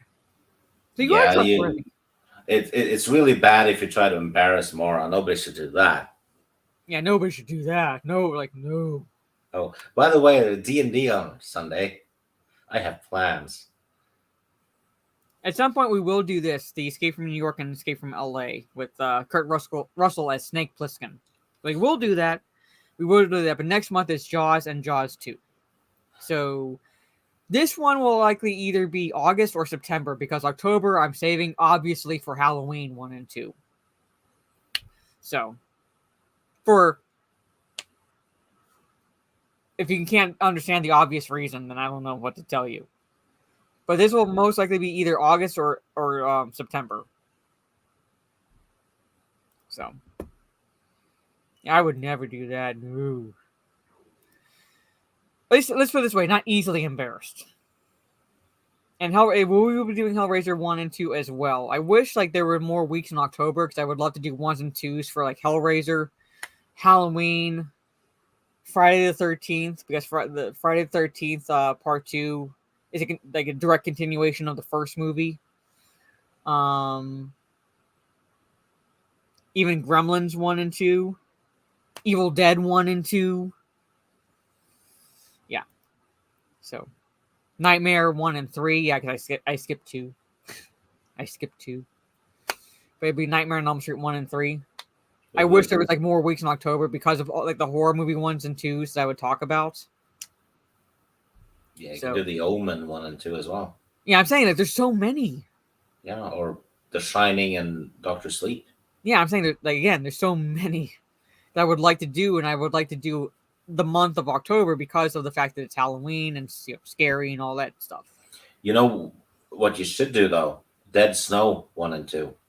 I actually was thinking about Dead Snow recently because on Gronking on Dogs, it was either like it's like Lethal and Maza and Beardo, like they were like that was the panel, and one of them brought up Nazi zombies, and I was like, you mean like Dead Snow?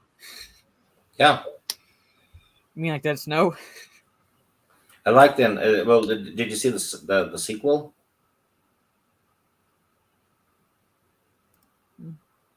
No, I didn't see a sequel. Well, what happens is it starts right where the first one's ended, right? And the guy's missing his arm, Mm-hmm. and the main Nazi guy tries to grab him, and he pulls away with his car, and the Nazi's arm gets ripped off.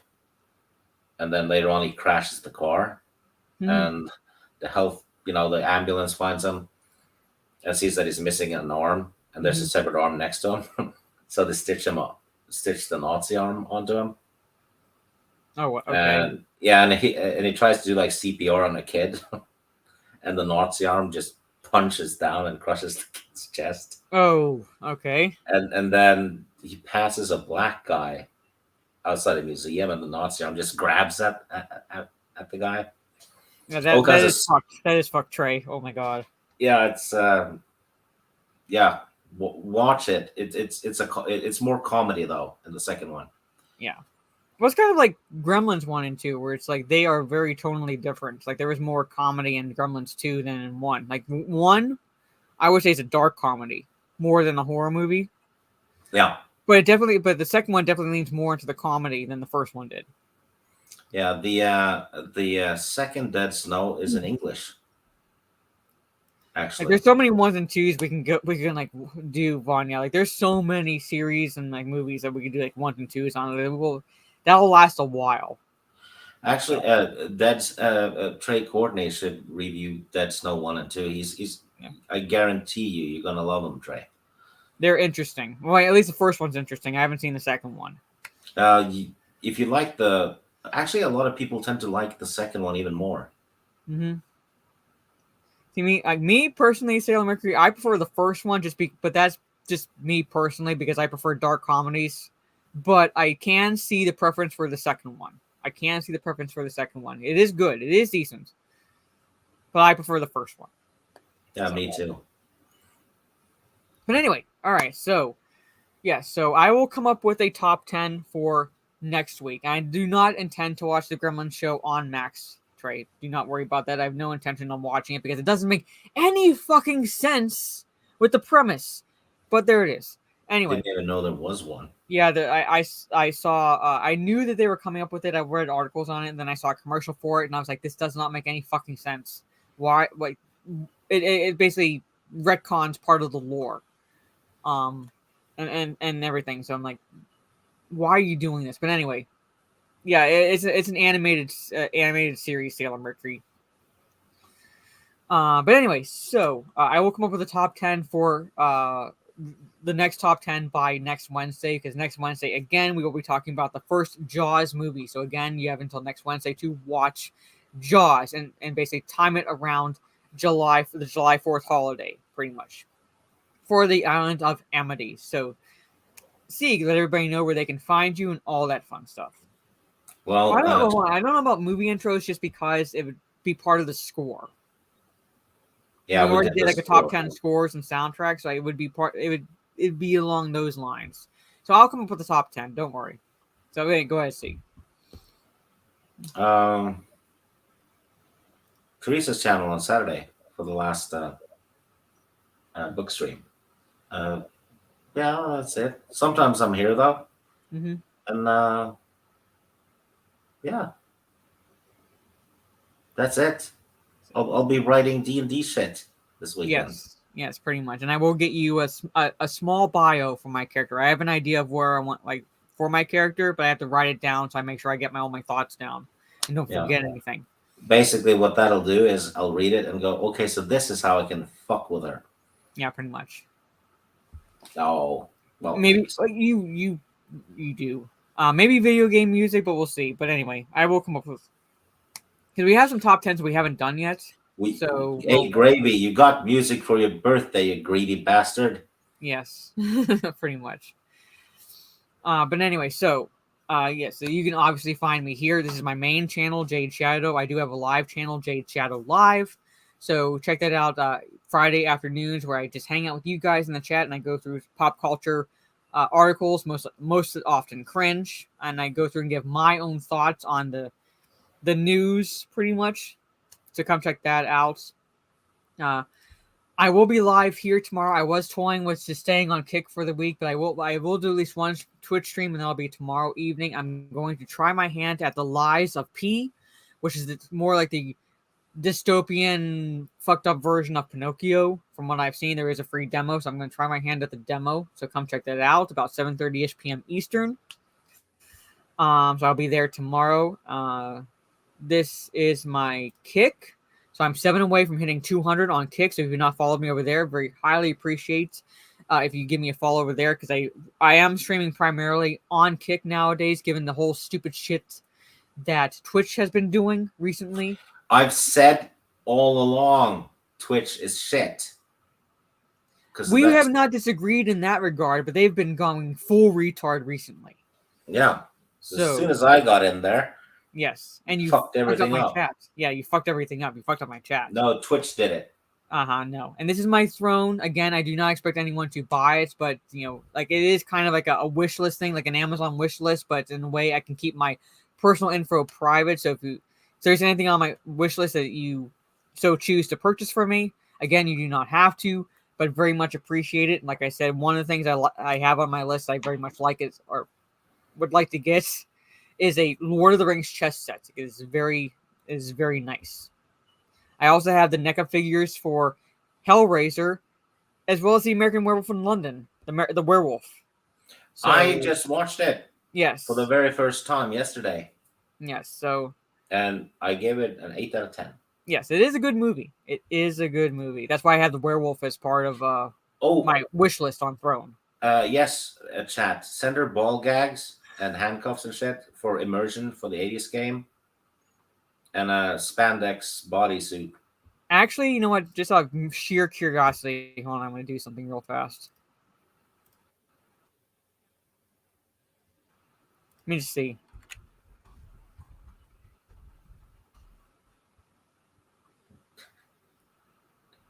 Are you looking for ball gags?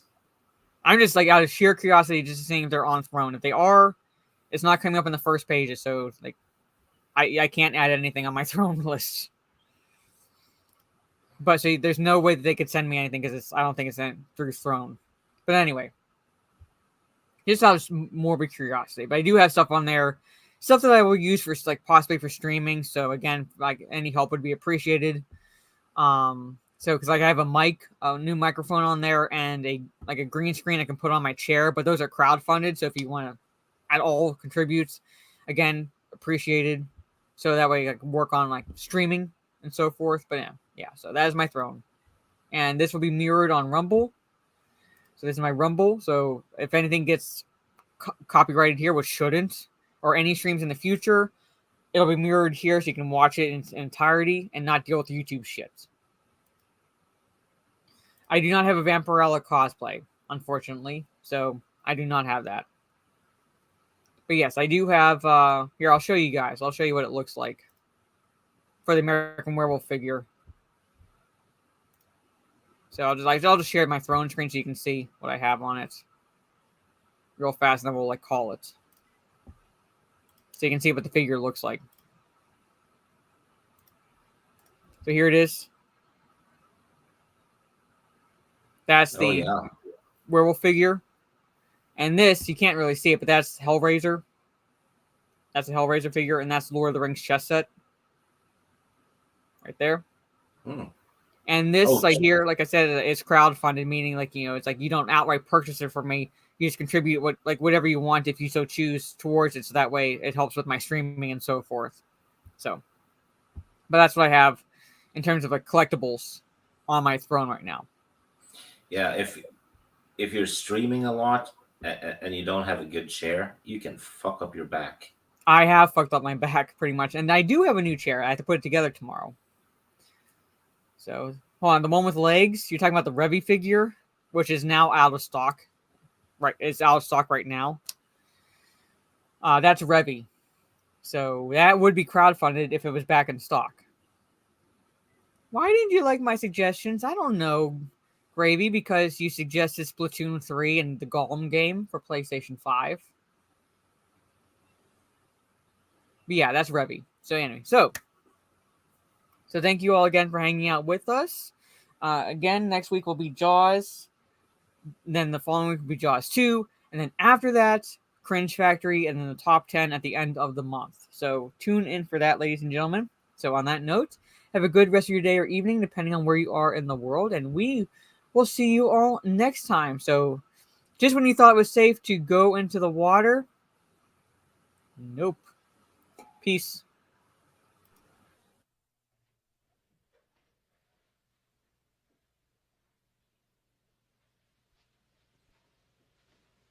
You're still here? It's over. Go home.